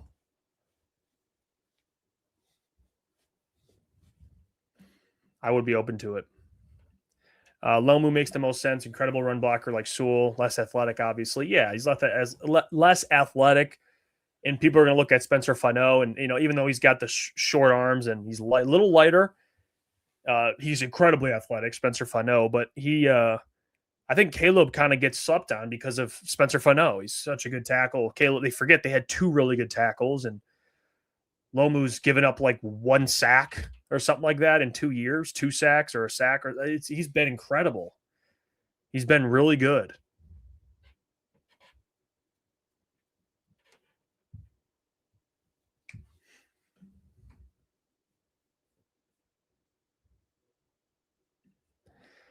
Zach says, would you rather take a guy who can really only play left tackle, I'm assuming, or get someone flexible so Sewell can get more value at left? Well, I'll say it's really about the best tackle available. If the best tackle available is only guy who only plays left tackle, then you just leave Panay at right. I don't think you should be like, well, we could take this left tackle, but let's take a guy who can play right and left. That's maybe not as high of a prospect. Like I think it just depends on who's there and what happens. That's where I'm at with it, Zach, to be honest. Like Caleb Lomu might only be a left tackle, but if he's there, take him. Royal, thank you for the $5. I think you'd have to trade. Maybe you could trade back a little bit for Caleb Lomu, but still. Royal, thank you for the $5. I'm 60 from New York and a pathetic Lions fan. Oh my gosh, since I was 7. Find one of those. LOL. If you were a betting man, what percentage would you give the Lions to get to the Super Bowl? If I was a betting man, well, luckily for you, I am a betting man.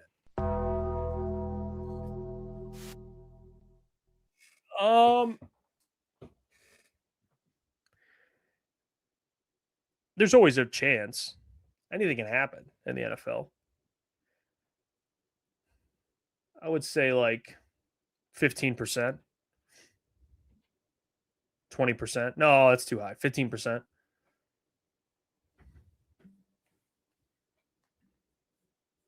That's where I would go with.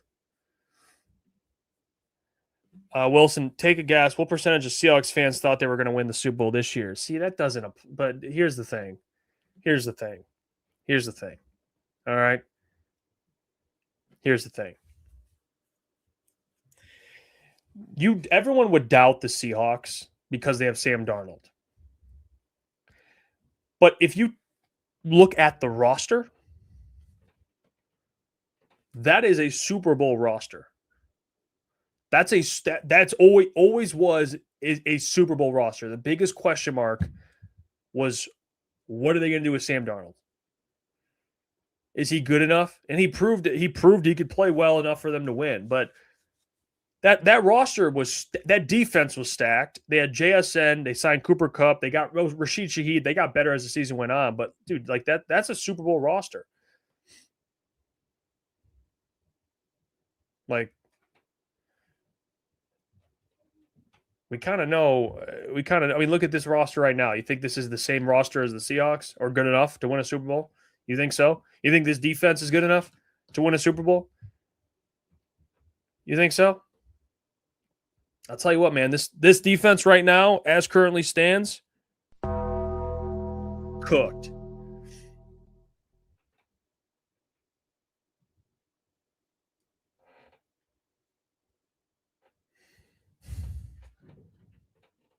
Royal, thank you for the $5. 15%. Okay, with that said, and I would like to make a public bet with you for all your fans to watch. Did I just get challenged in the middle? Is this like holy shit, what is this? Are we at the Coliseum? Are we at the Coliseum right now? What's the bet? Depends on what the bet is. No, I don't want to be the guy betting that they won't make the Super Bowl. I just don't think they will. I think that sounds like an asshole move of me to do that. But, yeah, no. Wilson says, you never thought the Seahawks had a Super Bowl roster last year. Stop. No, I actually picked the Rams to win it. But I'm not going to sit here and say I picked the Seahawks. But looking back, I missed on that take bad. I should have thought the Seahawks had a better chance for sure. I thought the Seahawks would be bad. I thought the Seahawks would choke because of Sam Darnold. That was my take. And boy, I was wrong. They didn't choke. I thought they had a great roster. We talked about it all year. But what's the bet, Royal? Let's do it.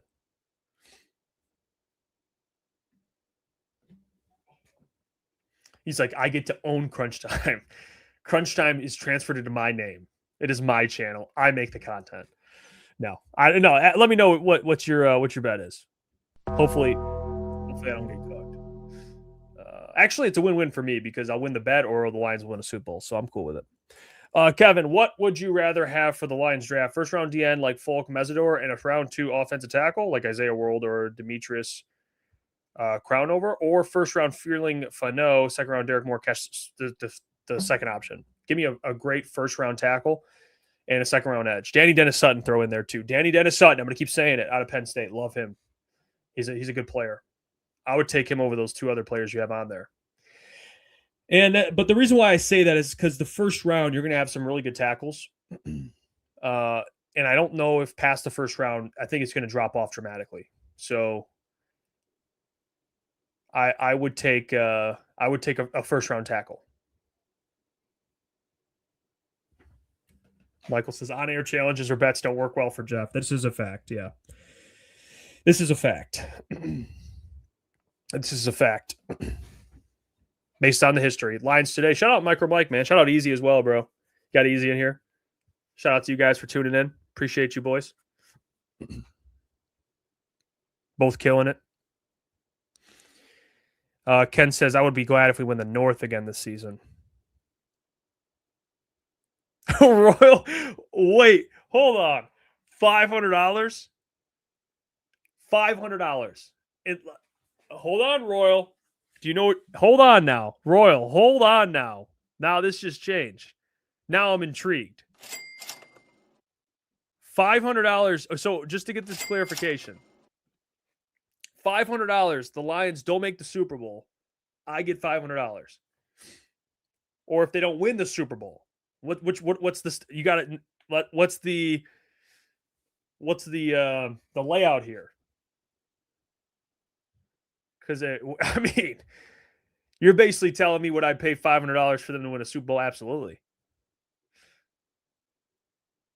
Let me know the terms, like specifically. Is it that if they don't win the Super Bowl, they have to win the Super Bowl only for you to be right? That's the case. You signed me up. For the field? $500 for the field?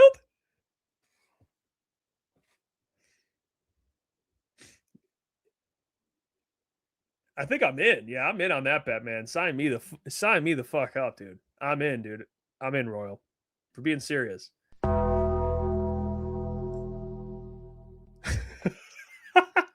Imagine this is my luck. It's the Jeff luck. Then I'm making it. Joe P. Appreciate you, Joe P. Thank you for the $5. You should start drinking. At least you'll have more fun doing this. Thanks for doing this again today. Appreciate you, Joe P. Appreciate you watching, my friend. Hey, you know what? I don't know if I'll indulge. I think I'll pass out by 5 o'clock, but you know what? That'd be a good time. I'll tell you that. World says, if they make it, I win. Welcome to New York City, my friend. Oh, let's do it. Let's do it. I'm locked in, dude. Let's do it. Let's do it. And I have social media. You can reach out to me. If they make the Super Bowl, I will pay you $500. Clip this. If they don't, you owe me $500.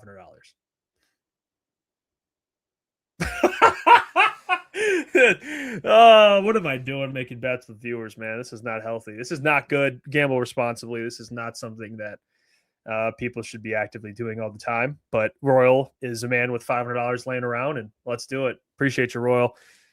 Yeah, clip this and hold me accountable. I'm not gonna if they make it, I'm not gonna ghost you. I'm on air every day, so just come find me. I'm over here. But that's tough, man. I hate betting against the Lions. I hate to be in that position, but it was a great offer.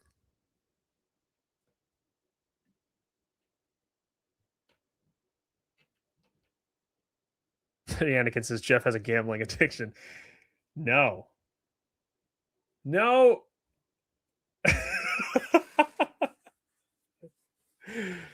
No, I do not. Gamble responsibly. Always.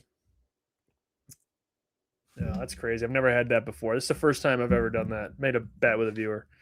I've made a bet with other people, like betting my hair that Michigan will beat TCU.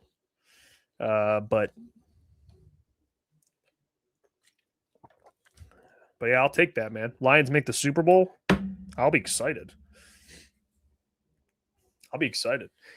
If I have to pay if you told me, Jeff, give me $500, the Lions make the Super Bowl, I would. Where do I sign? I would give you $500 for the Lions to make the Super Bowl.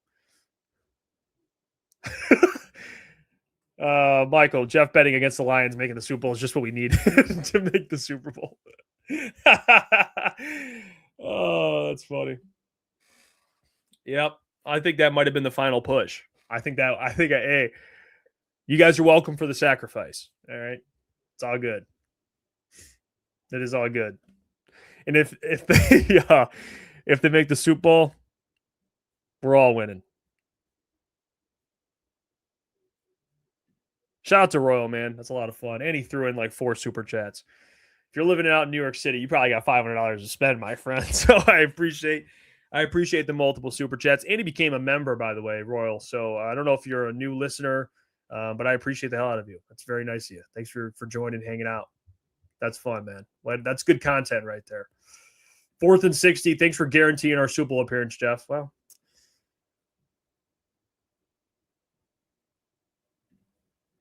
Royal, appreciate the 5 again. He says, okay, done deal. This will get more interesting as the season progresses. I may want to be on the show at some point too. I'll tell you what, they make the Super Bowl, I got to pay you $500. You're coming on the show. I mean, you're coming on the show and we're going to make content out of this.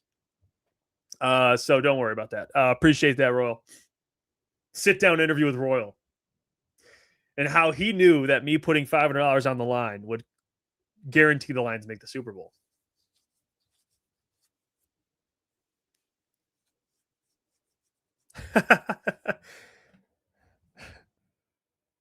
Xavier, $500 that Booner uses the phrase, if I'm being honest tonight. Shout out Boone. Yeah, actually, I think shout out Booner. I think his new word is of all time. I think that's whatever it's that's the worst take of all time, or it's the stupidest thing of all time. All time of all time is the signature Booner word phrase. I think that's Booner's definitely signature phrase.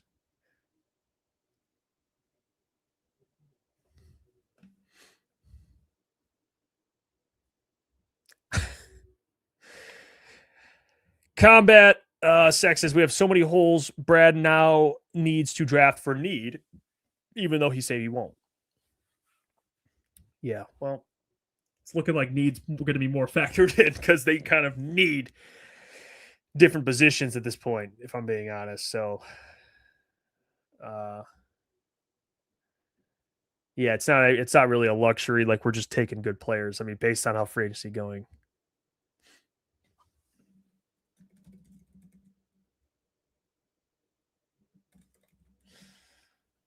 See. Dala D says, Royal, are you hiring?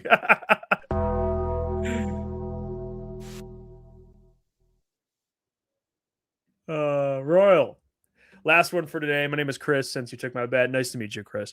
I've never been more confident that this is our year. Thank you, Jeff. No problem, brother. Thanks for supporting. Thanks for watching. Thanks for the super chats. Thanks for the membership. And thank you for the content, for the bet. So I appreciate you, bro. Thank you so much, man. Nice to meet you, Chris. Shout out to Chris, dude. I think Chris, maybe Chris could buy the Lions. Maybe Chris can be the new. Maybe he can buy the Lions from Sheila. I think that could be something maybe we can discuss. Mm-hmm.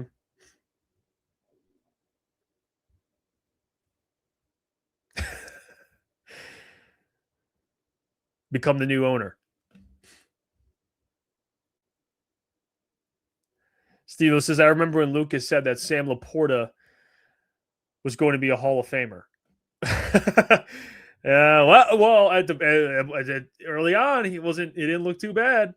Nick says this is definitely a burner account. Yeah, I'm donating myself money and making bets with myself. No, Chris, that is not a Jeff Burner. That is a new viewer named Chris who supports the channel. You know what? Shout out to Chris, New York City. He's probably got connections with the mob. Probably saw the Iafrate last name. If they win the Super Bowl and I don't fork up this money, I might be swimming with the fishes, dude. I might be dead. I might disappear. So I'm just saying it right now. If I disappear, it's that guy.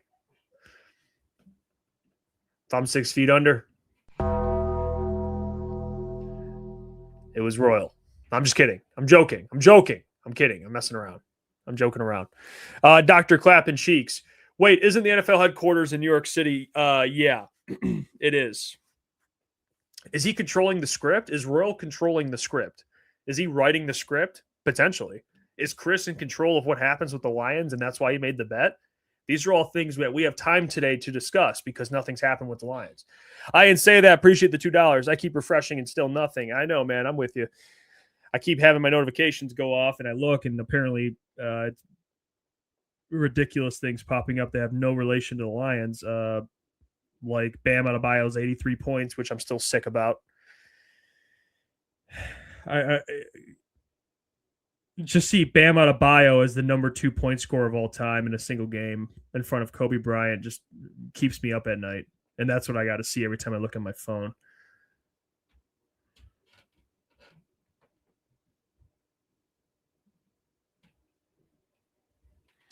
World just said you're on to something.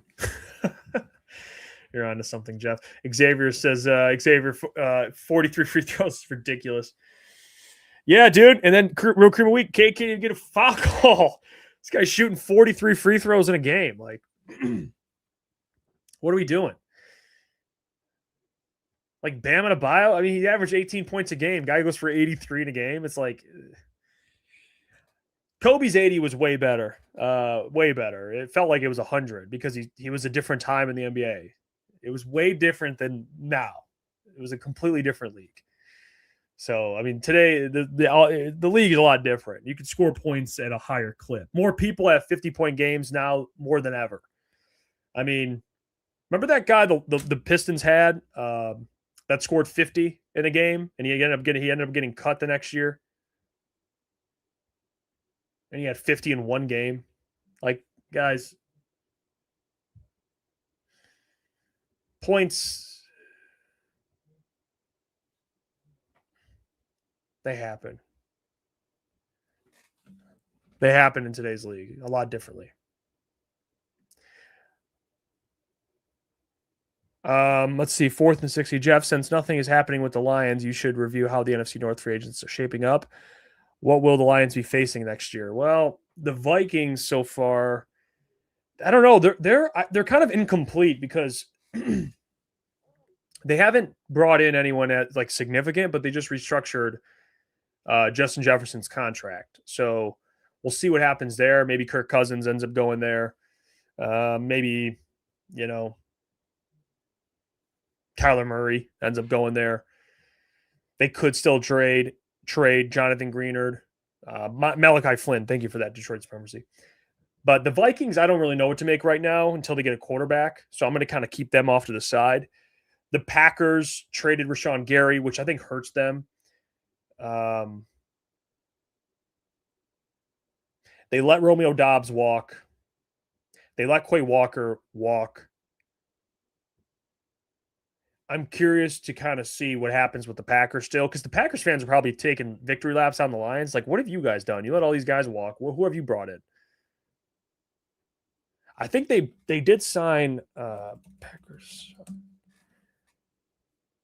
They signed Sky Moore to be a returner, but they haven't done like a ton to where I fear the Packers. I think the Packers are going to they're a good team, but they're not like far better than the Lions. I'm not going to sit here and say that. I think Rashawn Gary and Micah Parsons are as scary, but only Micah. it's not as scary. And then the Bears did some they made some moves. They got Khalif Raymond to come in as a returner, makes their special teams better.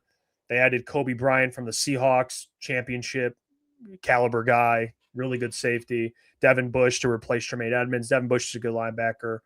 They haven't really done anything at the offensive line yet. So, but they made some moves. It's not like there's been a lot of like, oh, this team or that team. To be honest, the NFC North next year feels a lot like this year, where it's like you have Packers, Bears, Lions kind of in the same like area, and then the Vikings just below them. I don't think the Lions will be a 9-8 team. I have confidence. At least I hope they won't be 9-8, miss the playoffs, but maybe 10-7 is more realistic. At most, like 11-6. But I think the Packers and Bears are going to be right around that spot too. So it's not that much. They traded DJ Moore to the Bears. That's a big loss. So it's not like, I think everyone's around the same tier right now, to be honest. I don't think the NFC North is as good as it was. It's kind of losing its steam a little bit. I think the NFC West is still stacked. Seahawks, Rams, 49ers. Those are good teams. But I think the Lions' schedule should help them. But like I talked about earlier, every schedule is different depending on how the season goes. Sometimes it says the fourth place schedule, but then you get in there and then teams are better than they were supposed to be. And then you're like, what? Because it's all based off the year prior's record. So sometimes you get a first place schedule, but then it looks a lot different. Like the Lions, when they went 15-2, they had a first place schedule that year, I believe. It wasn't that good of a schedule. Or they played some teams that year that lined up, and it was like, this schedule's not that good. So who knows? But they do have a fourth place schedule right now, so we'll see how that shapes up. But yeah, I don't think the NFC North has gotten – the Lions are still kind of in the same area as they were. Same with the Bears, same with the Packers. They're all kind of around the same. The Vikings are the big one. If they get Kirk Cousins back, I don't think they'll be I think they'll be improved. I mean, I don't know. I think the Vikings could be like playoff caliber with a decent quarterback. I really do. So if they get a legit starting quarterback, maybe not legit, but you get what I'm saying, a capable starting quarterback. Yeah, it could be a pretty balanced NFC North, to be honest with you. Pretty balanced. Pretty close race. Dio says, does YouTube take a cut of the super chats? I believe so.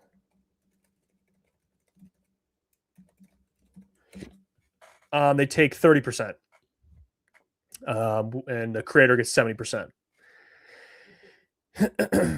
So, which is fine. It happens. I mean, I guess we could like put a Venmo, but it just doesn't. It's fine. You guys supporting the channel means everything. Well, I mean, watching the videos, liking our streams, buying our merchandise, you guys doing everything you guys are doing is well overboard. So we appreciate you guys.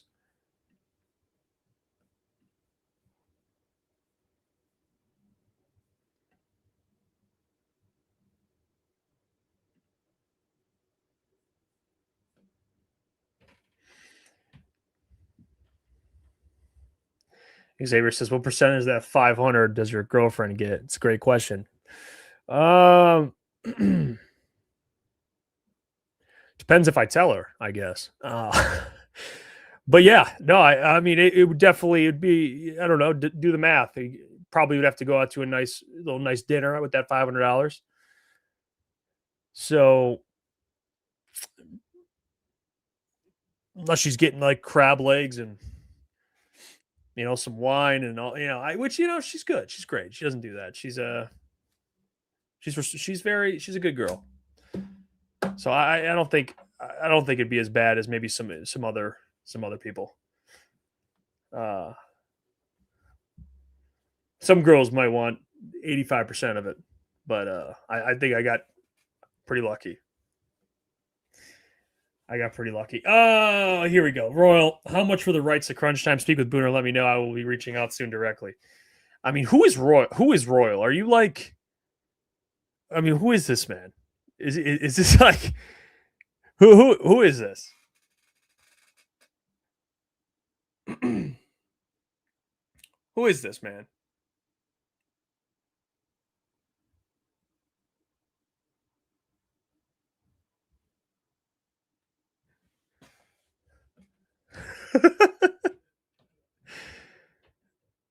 Shout out Royal.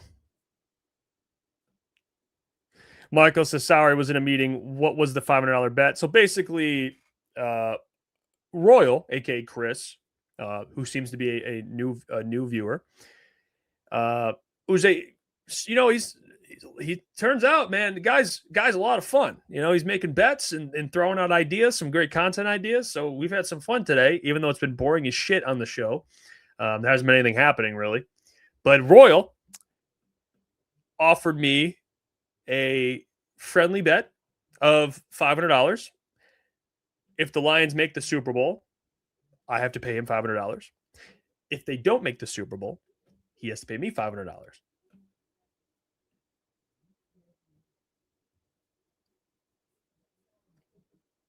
Royal might be Elon Musk.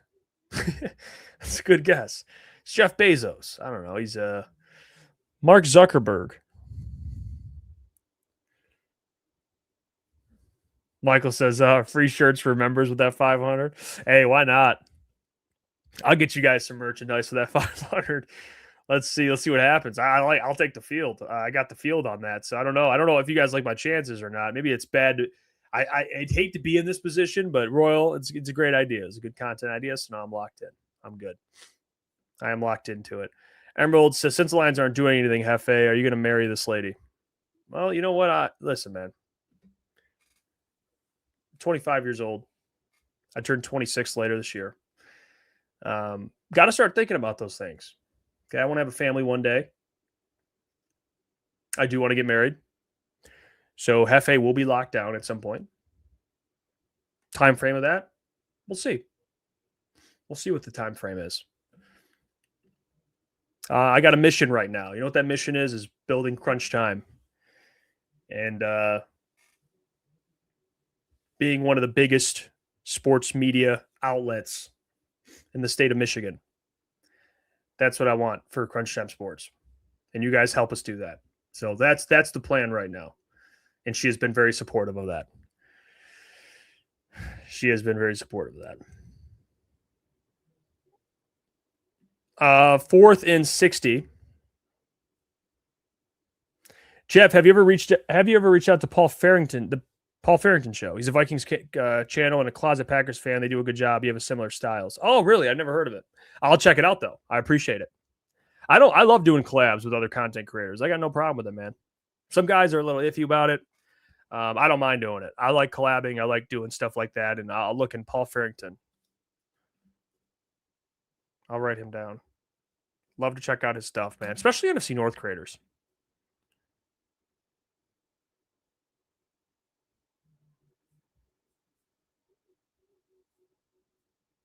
Denzel says, can I be your best man at your wedding? You know what, dude? Why not? Adam Kerr, Jeff, would you take a flyer on Jabril Peppers? No. That dude has been in a ton of legal trouble. I don't think you want that. Am I younger? I'm younger than you guys thought I was, huh?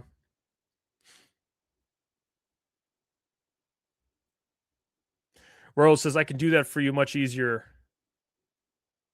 than how you're doing it now. I like you. Been watching you for many years. I appreciate it. Thank you, Chris. Reach out to me. I got all my social media platforms at Jeff Iafrate. You feel free to hit me up.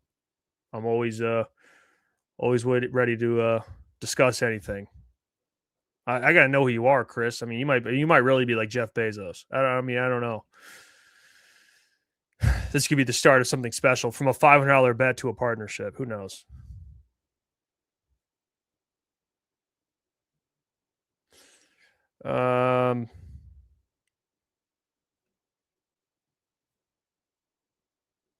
Jeff is 58. Stem cells keep him 25. Yeah, I've actually had work done. I'm 47 years old. Yep. Notification? Nope. All right. Got the ESPN notification? Nothing. I'm just going to go till 4 o'clock. We'll see what happens until then, because 4 o'clock is the end of the tampering period, right?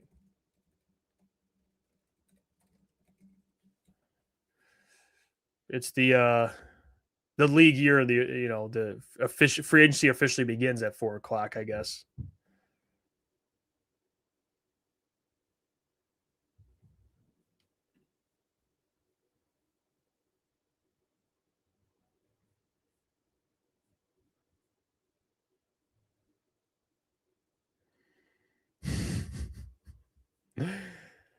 Oh, these are funny.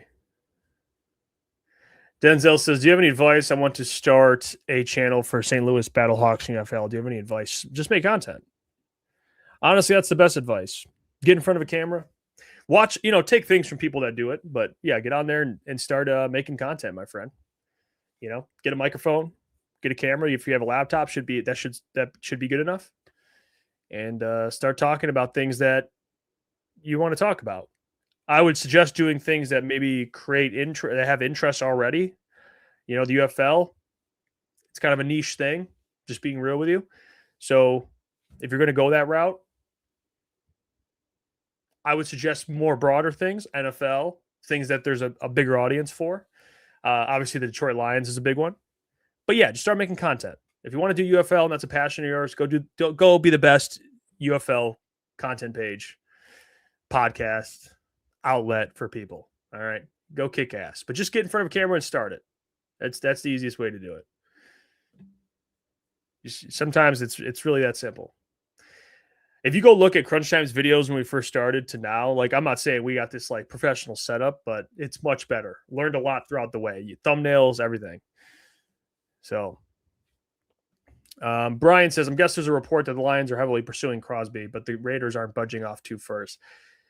Let me see this. Let me see this, dude.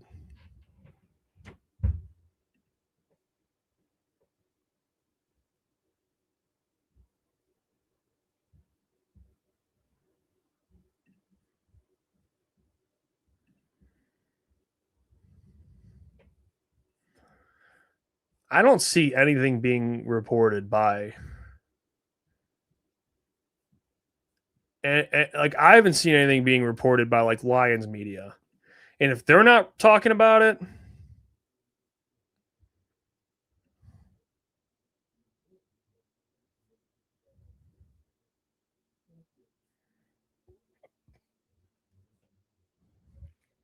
oh, Ricky. Oh, here we go. Hold on, everybody. Let me show you this. Ricky Scoops. Let's take a read.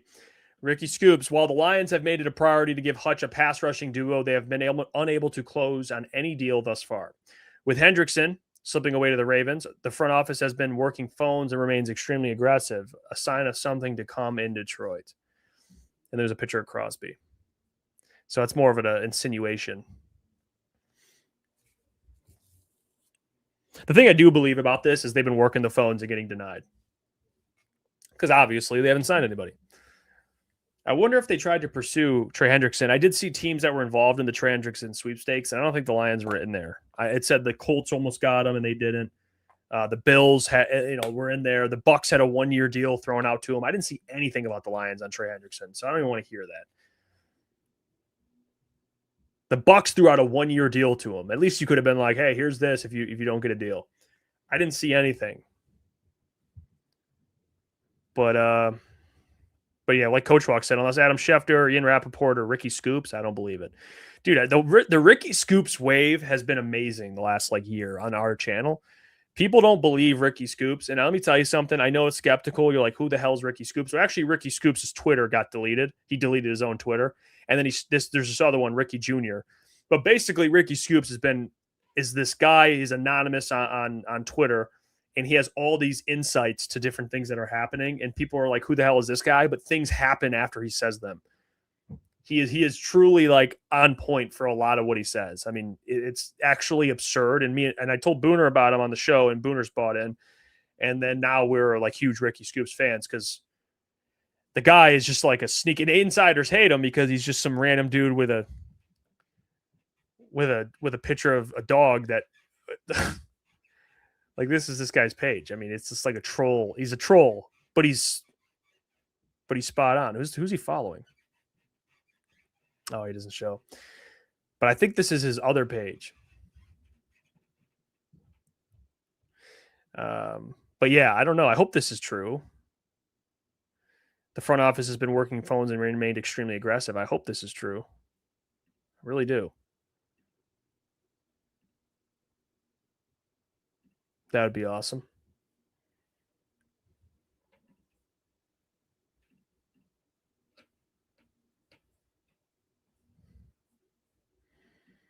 Let's see.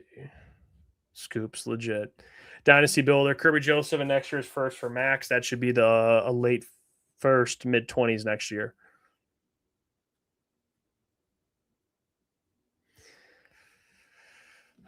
Again, here we go. We're going to have to talk about this again. When it's like the Ivy stuff with the Pistons. Kirby Joseph has a knee injury that is very concerning. Fans speculate it could be career-ending. But we're going to say the Raiders should take him. You think the Raiders will take him? No.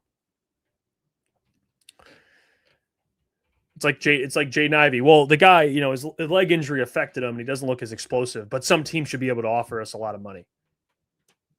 No, or not a lot of money, a lot of value. No, not at all. Not at all. Shout out Booner. Anything exciting today? Actually, the opposite. We've been just bullshitting for 2 hours, just talking about everything else unrelated. I made a $500 bet today with shout out Royal that if the Lions make the Super Bowl,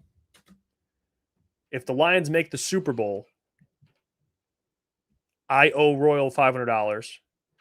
And if they don't, he's paying me $500. Sorry, Booner, I'm locked in. This could be the death of Jeff. Nice payday. We're going to find out.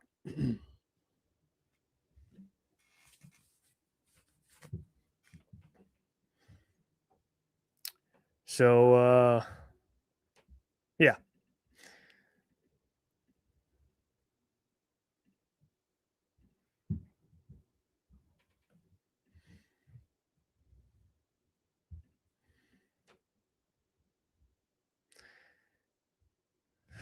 ETN says, yeah, Jeff, why are you even live? I don't know. I think I'm going to go till 4 o'clock. I'll go till 4 o'clock. We'll see what kind of transpires here. You know, guys, I like being live. I've actually found I don't know. I feel like one of those streamers, you know, I feel like one of those streamers that just sit on a live for hours. It's actually kind of fun. This is not bad. I do enjoy this.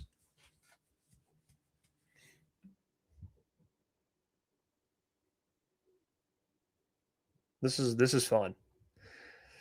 I should like fire up. I said people yesterday that I would I could probably rebuild the Lions on Madden quicker than they could sign somebody.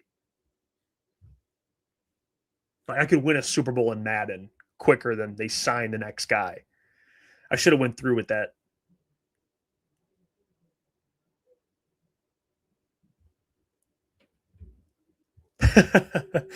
Booner, don't say that, dude. Get out. Why would you say that? See, this is where Booner's trying to spoil me and trying to ruin me. If Royal just put the $500 in Lions to go to the Super Bowl, you can win $42.50. No, you're not supposed to say that. Can't say that.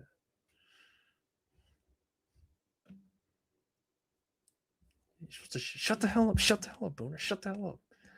Shut the hell up, Booner.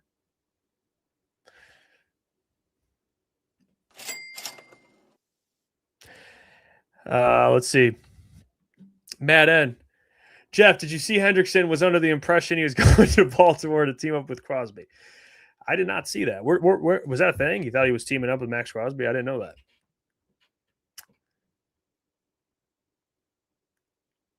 That can't be true, though. That can't be true because I was told I'm going to pull a Neil. I was told you can't have two $30 million edge rushers. So there's no way. That can't be true.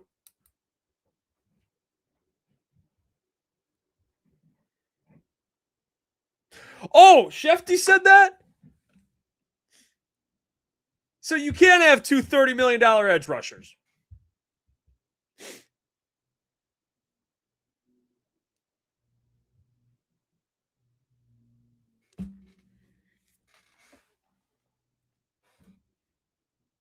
And they're paying their quarterback $1 bajillion. Dio, appreciate the $10. I feel like Brad is making calls just to say he is making calls when we come after him. Brilliant. Yeah, that is a Brad Holmes strategy. There are times where he does do these things to say, I did try. I did make the call. I would like to see the Lions at least reportedly more involved in some of these deals, like the Trey Henderson one. I'd love to see where the Lions were in there too. Didn't really see that.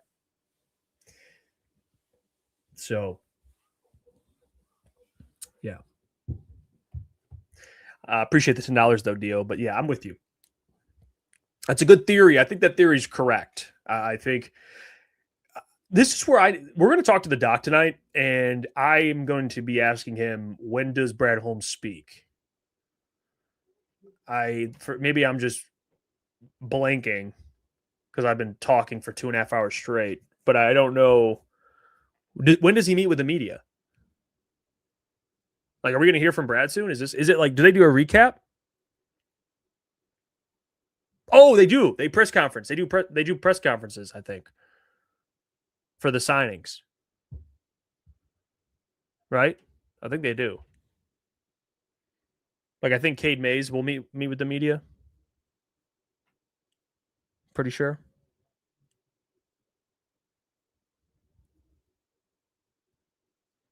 I think so.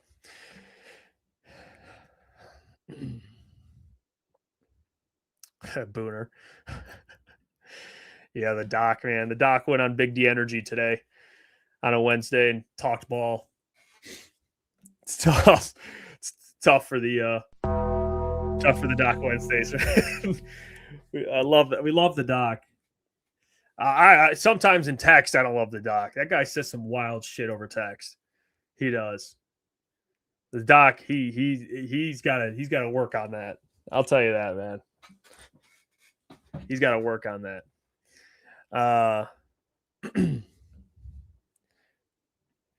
Lions troll. Javon Hargrave being released by the Vikings. I think he's worth a look. I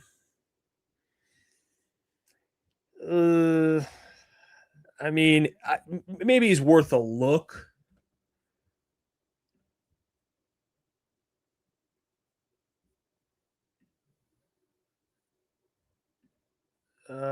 I don't even know Javon Hargrave. Like, what did he even do last year? To be honest, 3.5 sacks. Yeah, I guess maybe it is worth a look. Yeah.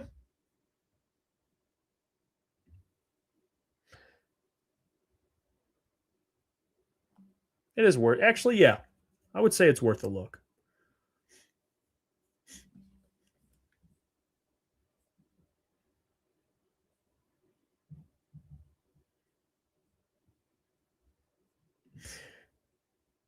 Harrison Smith got released. Anakin's so happy about Harrison Smith. Oh, I love you, Anakin. Harrison Smith, man, there's not the no. Harrison Smith is 86 years old. Yeah, he's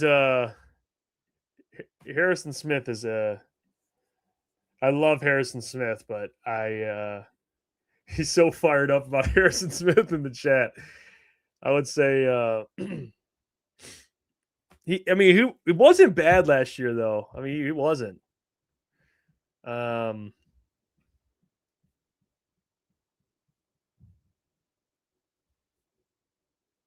I love Harrison Smith too. I really do. Let me see. He actually wasn't that bad at 37. He really wasn't. I know I'm out. He's old. He's 37, but he really wasn't that bad, if I'm being honest, last year. He wasn't that bad. But no, he's not coming to the Lions. I think he's either going to the Vikings or retiring. Or excuse me, not going to the Vikings. They released him. He's probably retiring. I think his career's probably over. I'd be surprised. I mean, he's like a Viking. He's a Viking for life guy. He's been there since 2012. So, yeah, I don't. Let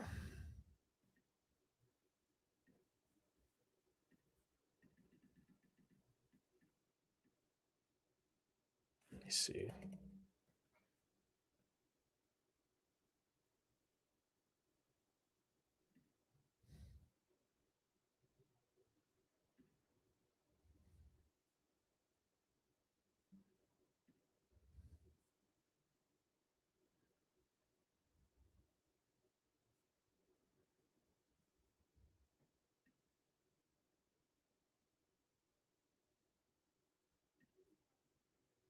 Payne said the next wave of free agency is about to pick up here soon. Tons of guys about to get officially released.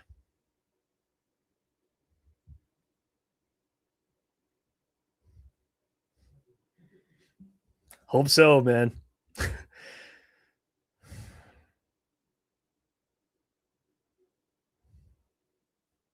Matt says Lions are now third best odds, only behind Bears and Vegas to get Crosby. There must be some talks going on because our odds on Poly Market are moving. Oh, I don't want to do it. I don't want to do it. I don't want to believe it. I don't want to believe it.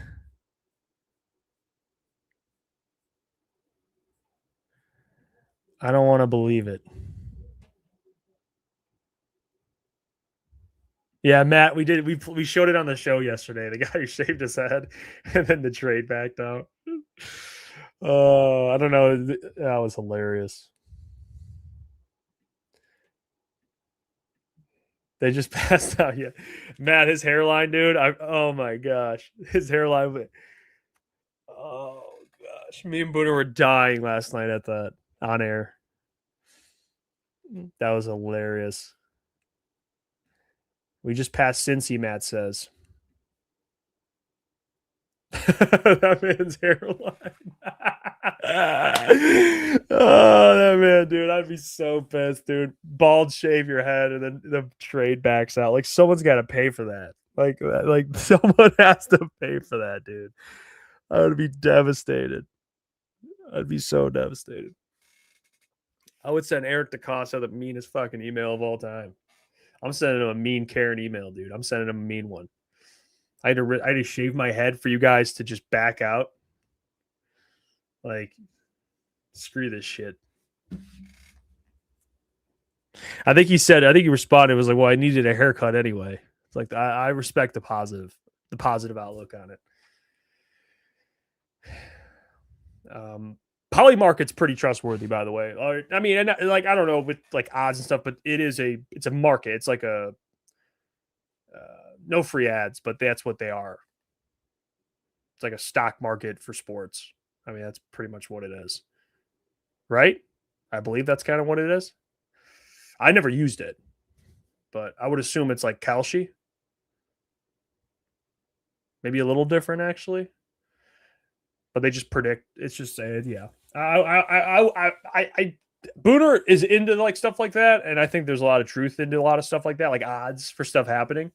I really don't know how Vegas gets odds. They seem to, obviously, they want to make money. Like Booner always says, they're not trying to lose money. So there is some truth to a lot of that stuff. But it's people's actual money, not Vegas. I wonder why people's money's going toward the Lions then. Gonna get Crosby.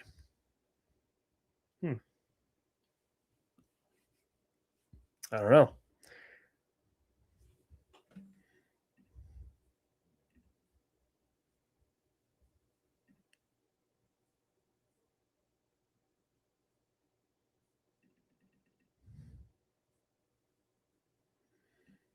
Let me see.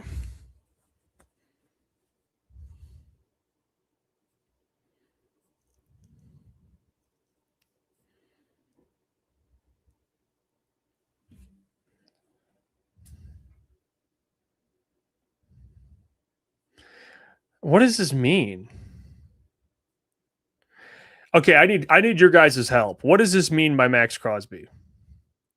He put this on his story. What is this?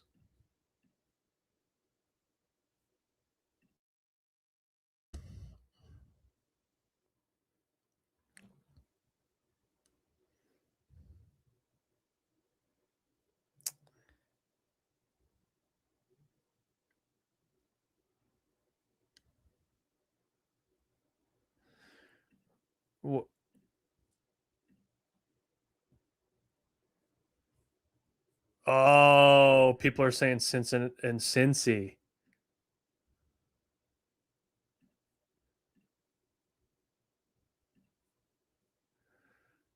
Oh, shit.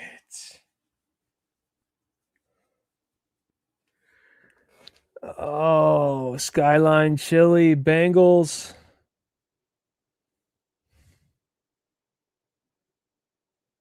Like, why? Clearly, this is something. I mean,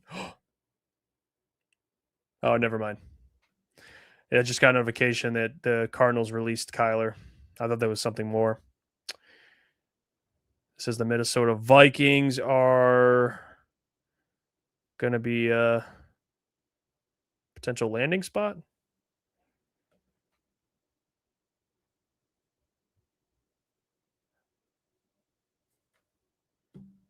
Oh, it's not on his story. Oh, he didn't actually. Okay, he didn't post this.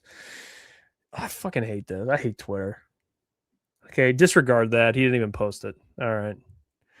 You don't know what's real anymore, dude. I'm a jackass. I hate this stuff.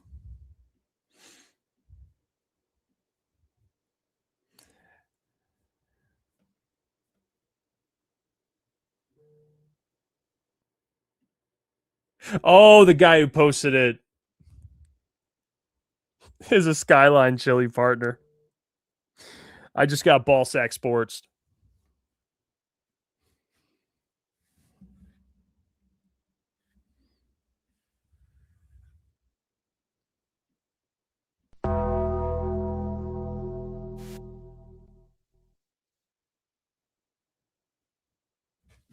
You know what? That's on me. I just got Ballsack Sports, basically. But that's on me. That was tweeted literally by a Skyline Chili partner, like a guy who owns Skyline Chili.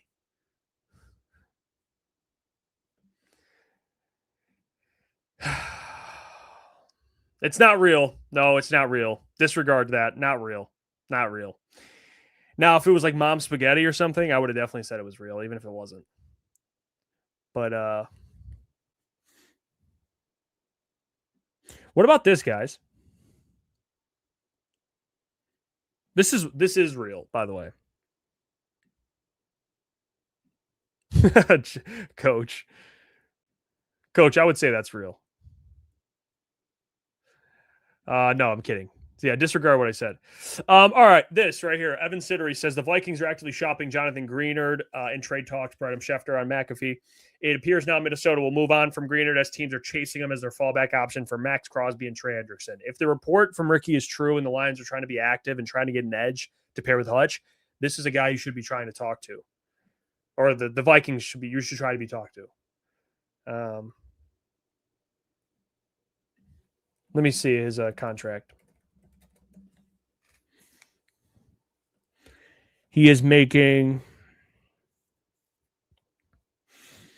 He's got 2 years left on his deal at about $20 million a year cap hit.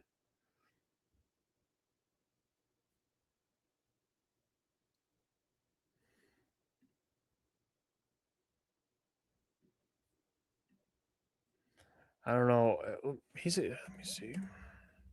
He'd be a good partner to Hutch, man.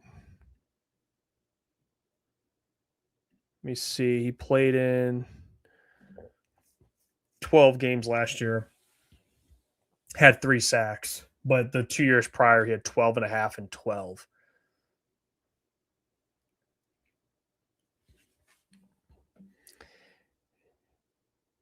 Oh. Yeah, he was only productive.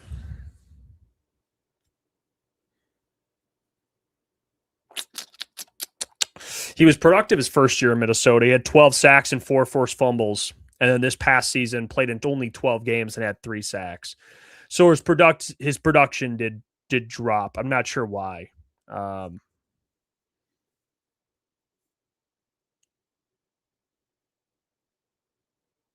But he's 28 years old. Maybe you can get rejuvenated with Hutch. I mean, he's just a year removed from 12 sacks. So I don't know. I don't know what happened this last year, but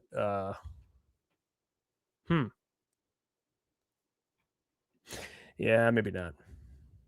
Falcons release Cousins. I tell you, watch Kirk Cousins to Minnesota. It's going back there.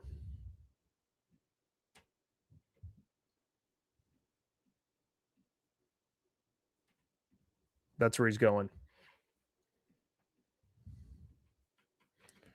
Let's see.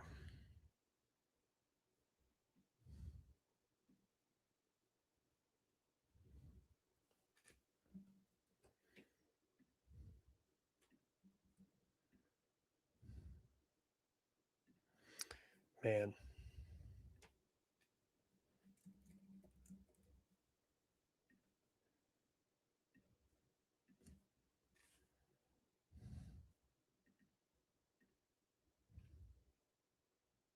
Cousins to Arizona. Ooh. Interesting. It's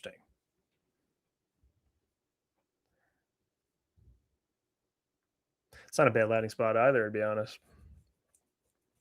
I just think he already has the rapport in Minnesota. I'm sure he lives there, to be honest. I'm sure he has a house there, and you get to play with 2 guys you already played with.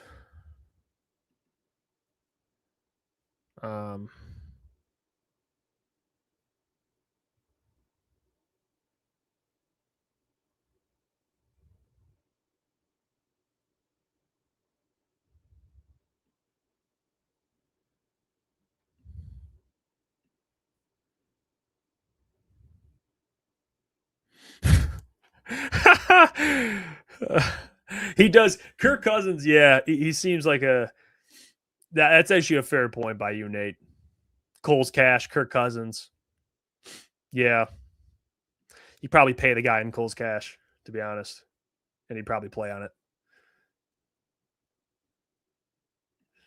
Benji says, I think they got to kick the can on Kyler. So much potential upside for him in that offense.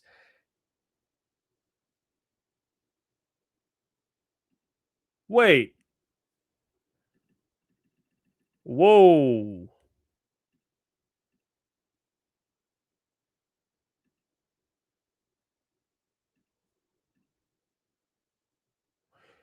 So, breaking news. The Detroit Lions have officially released Josh Paschal.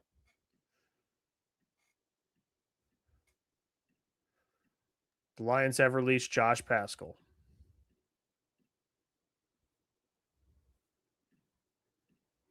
We kind of knew this was happening. The way Brad spoke about him at the combine seemed like they were trending in this direction. They just didn't. I mean, to be honest, it was it didn't sound committal. They just didn't sound committal. So, this makes a lot of sense. It was probably always going to happen. I wasn't sure if they were going to let him kind of roll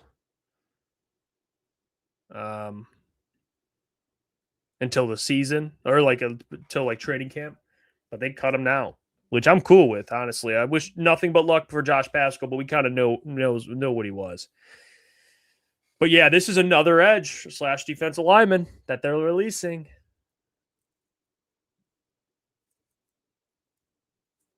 So, you know what I mean, guys? It's like, who's going to be the guy? Like, who's the answer?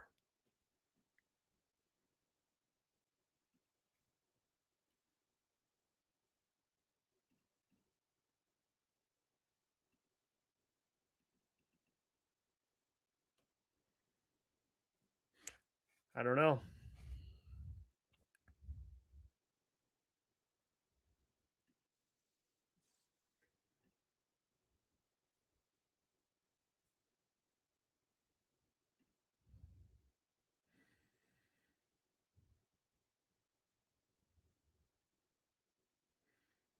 Let's see. What are the people saying? What do you guys think about this right now? Joe P, you know what that means? Matthew Betts time. Thank you for the $2. Yeah, Matthew Betts coming back. Dio, Cam Jordan, Bosa, Chubb. Bradley Chubb's out there. Bradley Chubb is out there.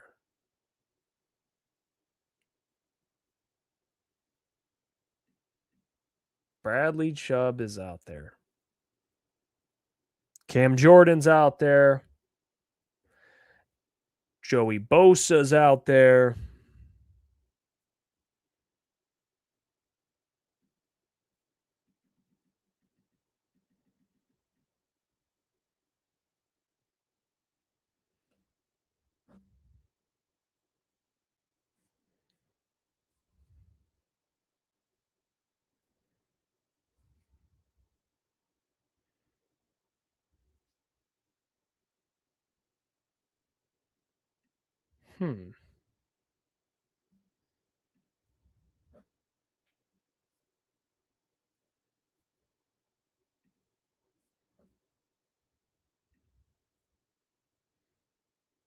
Yeah, actually, you know what I'm seeing from all this? You know what's crazy about this? Let me see.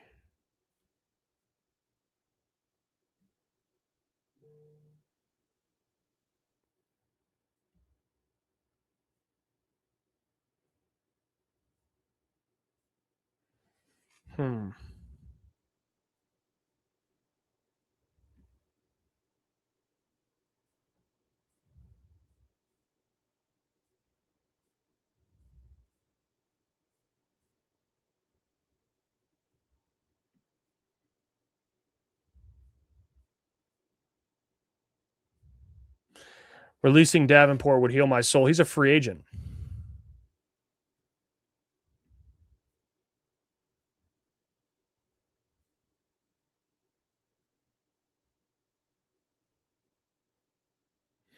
Matt N says, Jeff, who runs the Crunch Time Twitter account? Shout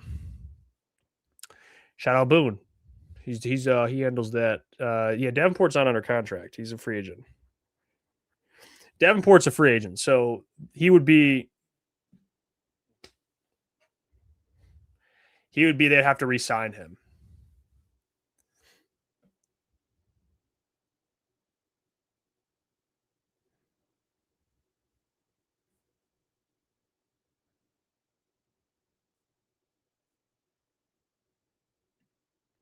How do you guys feel about this? Let me see. Nick Cross signed his deal with the Commanders. It's a 2-year, $14 million deal.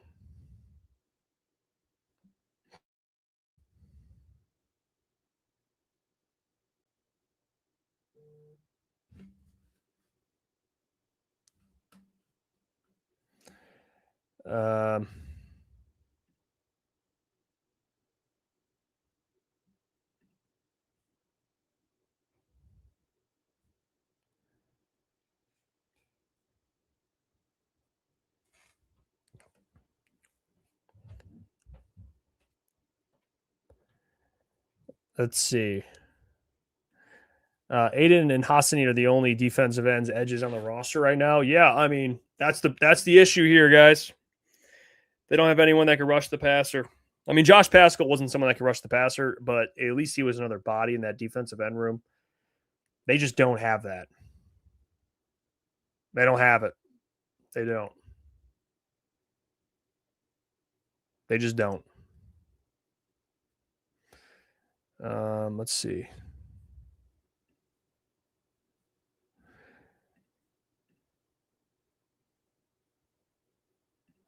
Riley, appreciate it. What's up, Jeff? You're doing an awesome job with the coverage, bro. I love the long-form content. Respect, bro. Appreciate you, Riley. Thanks for tuning in, my friend. I'll tell you guys what. I'm going to take a quick break. I'm going to use the restroom, and I'm going to come back, and we're going to continue this thing and keep pushing.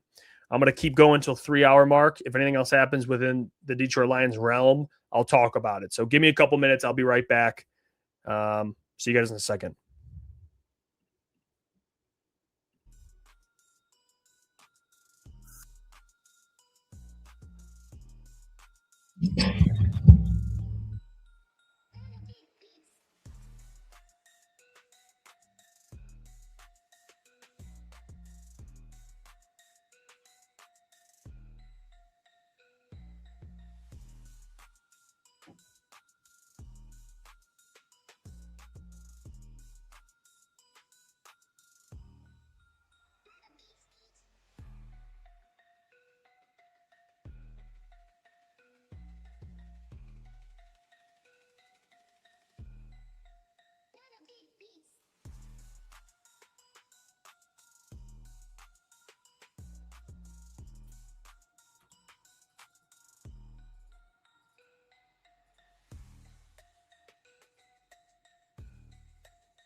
All right, I'm back. How's everyone doing?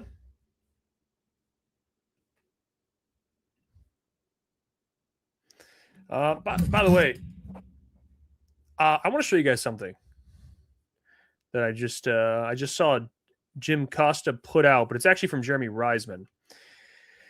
Let's see. I thought it was interesting. It's about Jared Goff's restructure.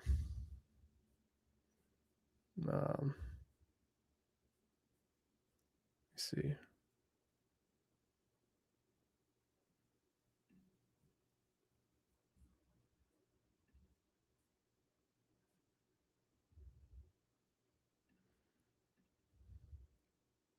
Check this out.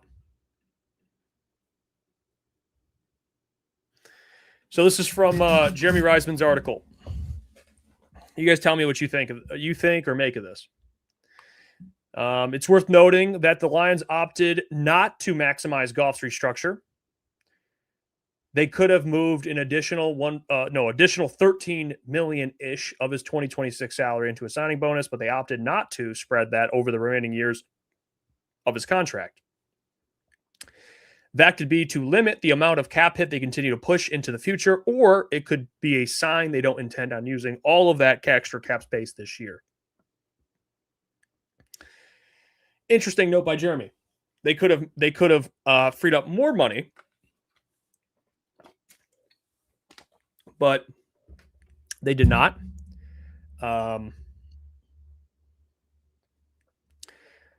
He did say they could be to limit the amount of cap they continue to push in the future, try and limit that, or it could be a sign they don't intend on using all of that extra cap this year. So I don't know. I don't know what the Lions have planned, but this is important from Jeremy here.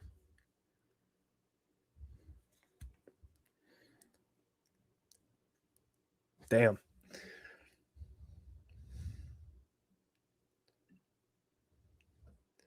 Ravens GM speaking with the media in 40 minutes? No way. I'm listening to that. I'm setting my clock. Thanks for that. Thanks for that, Dio. You're the best.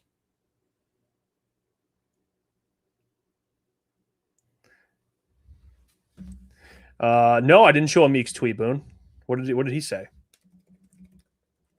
Meeks Robertson. Oh.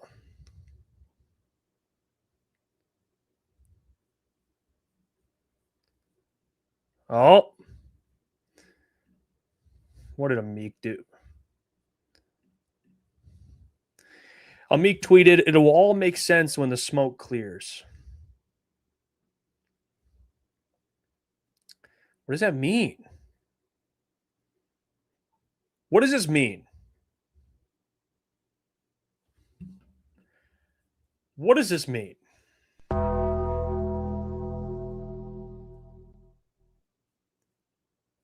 What does this mean?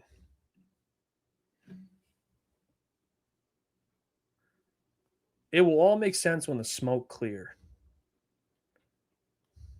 Detroit fan says, smoke ain't clear yet.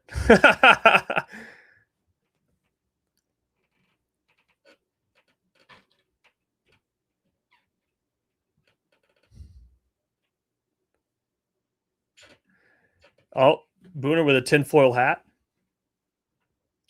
Similar to the D-tackle from the Vikings saying, if you're a D-tackle, don't play for Brian Flores. That was a crazy thing. I think that was that Hargraves? No, Jonathan Allen.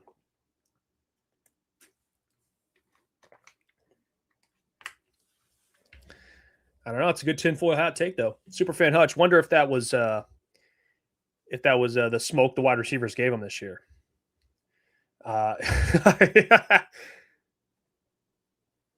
Lumberjack says, yeah, Meek a little corny, but also has bars. Can't bury what comes from the dirt. He does have some one-liners that hit. He does have some crazy one-liners. I can't even lie, dude. He does, man. He does have some bars. You got to give him it. I don't know what that means.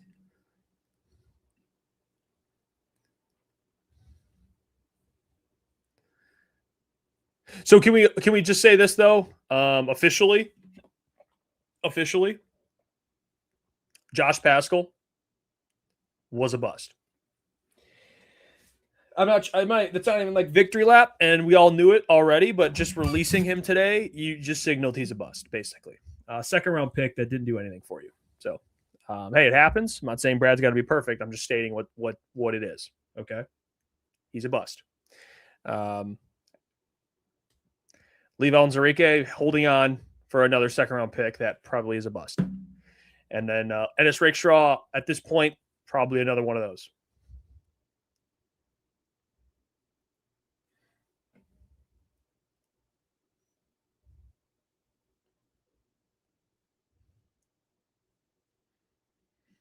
I like this comment. The fact that we didn't get Nick Cross, Jalen Hawkins, or Kevin Byard pisses me off unless Kirby Joseph has been faking his injury. Yeah, I know. I'm with you. I'm surprised they didn't go get another safety with so many question marks at safety.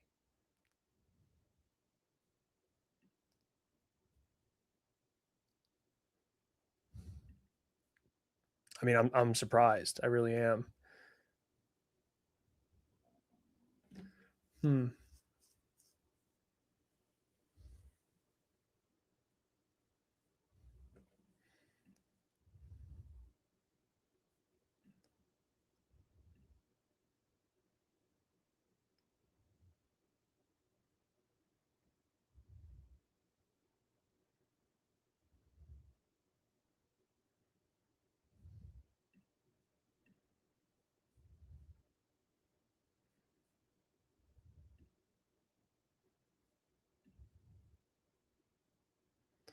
Let's see here.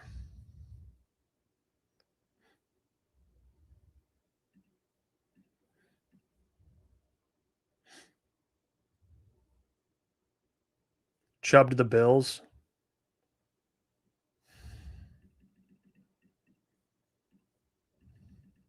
Is this true?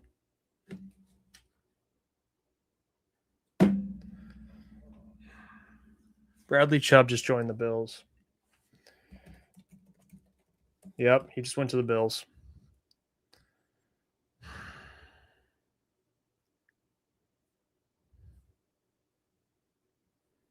Mm-hmm.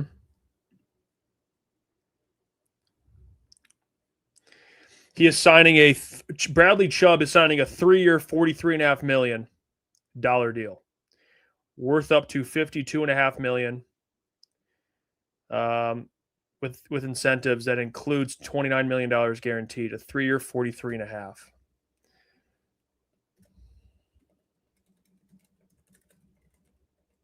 So it's about $14.5 a year.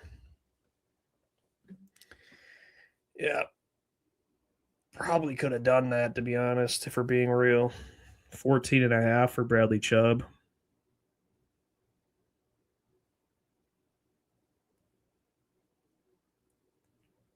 I mean,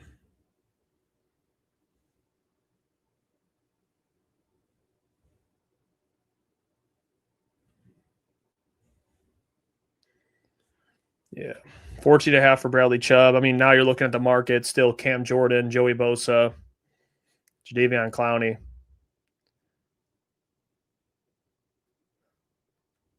Yeah, Nate's probably right. Probably more like 20 something for 2 years, and then an out after year 3. He's probably right. 30 million guaranteed.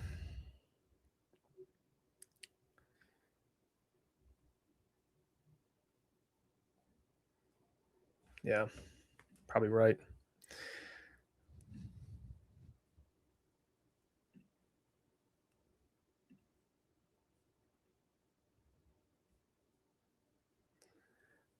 Man. Benji says, I'm telling you, Cam Jordan is the move. Lions have too many question marks and unknowns to play in the big boy market for a bigger time player. When the market dies, we ride. Yeah, it's probably, I mean, maybe Cam Jordan, he's got the history with Dan Campbell.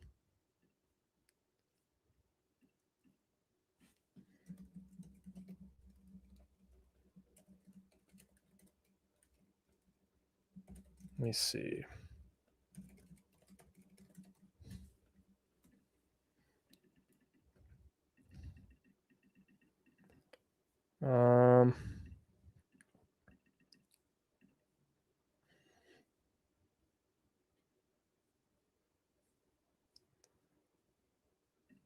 Buster Scruggs says AQM is the only one we might be able to afford. I don't know. I mean, Joey Bosa, I would expect to probably get somewhere in the teens, like a 1-year, $13 million deal, something like that. He's probably going to get in the teens. I don't know if you want to pay that. Cam Jordan's probably reasonable. Jadeveon Clowney's reasonable. I don't know. Joey Bosa you could probably make happen for a year, but I don't know. I don't know.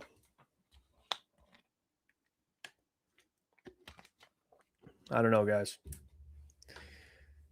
I might have to call it soon because I got to go live with Lions Collective in about an hour. So if anything else happens, we'll cover it on tonight's show, 8 to 10 p.m. So we'll be live still tonight, 8 to 10 p.m. We'll be with the doc. So come back and hang out with us. We'll be with John Macaroon, and we'll talk about all this. Free agency, what happened, what hasn't happened, what could happen, why hasn't things happened.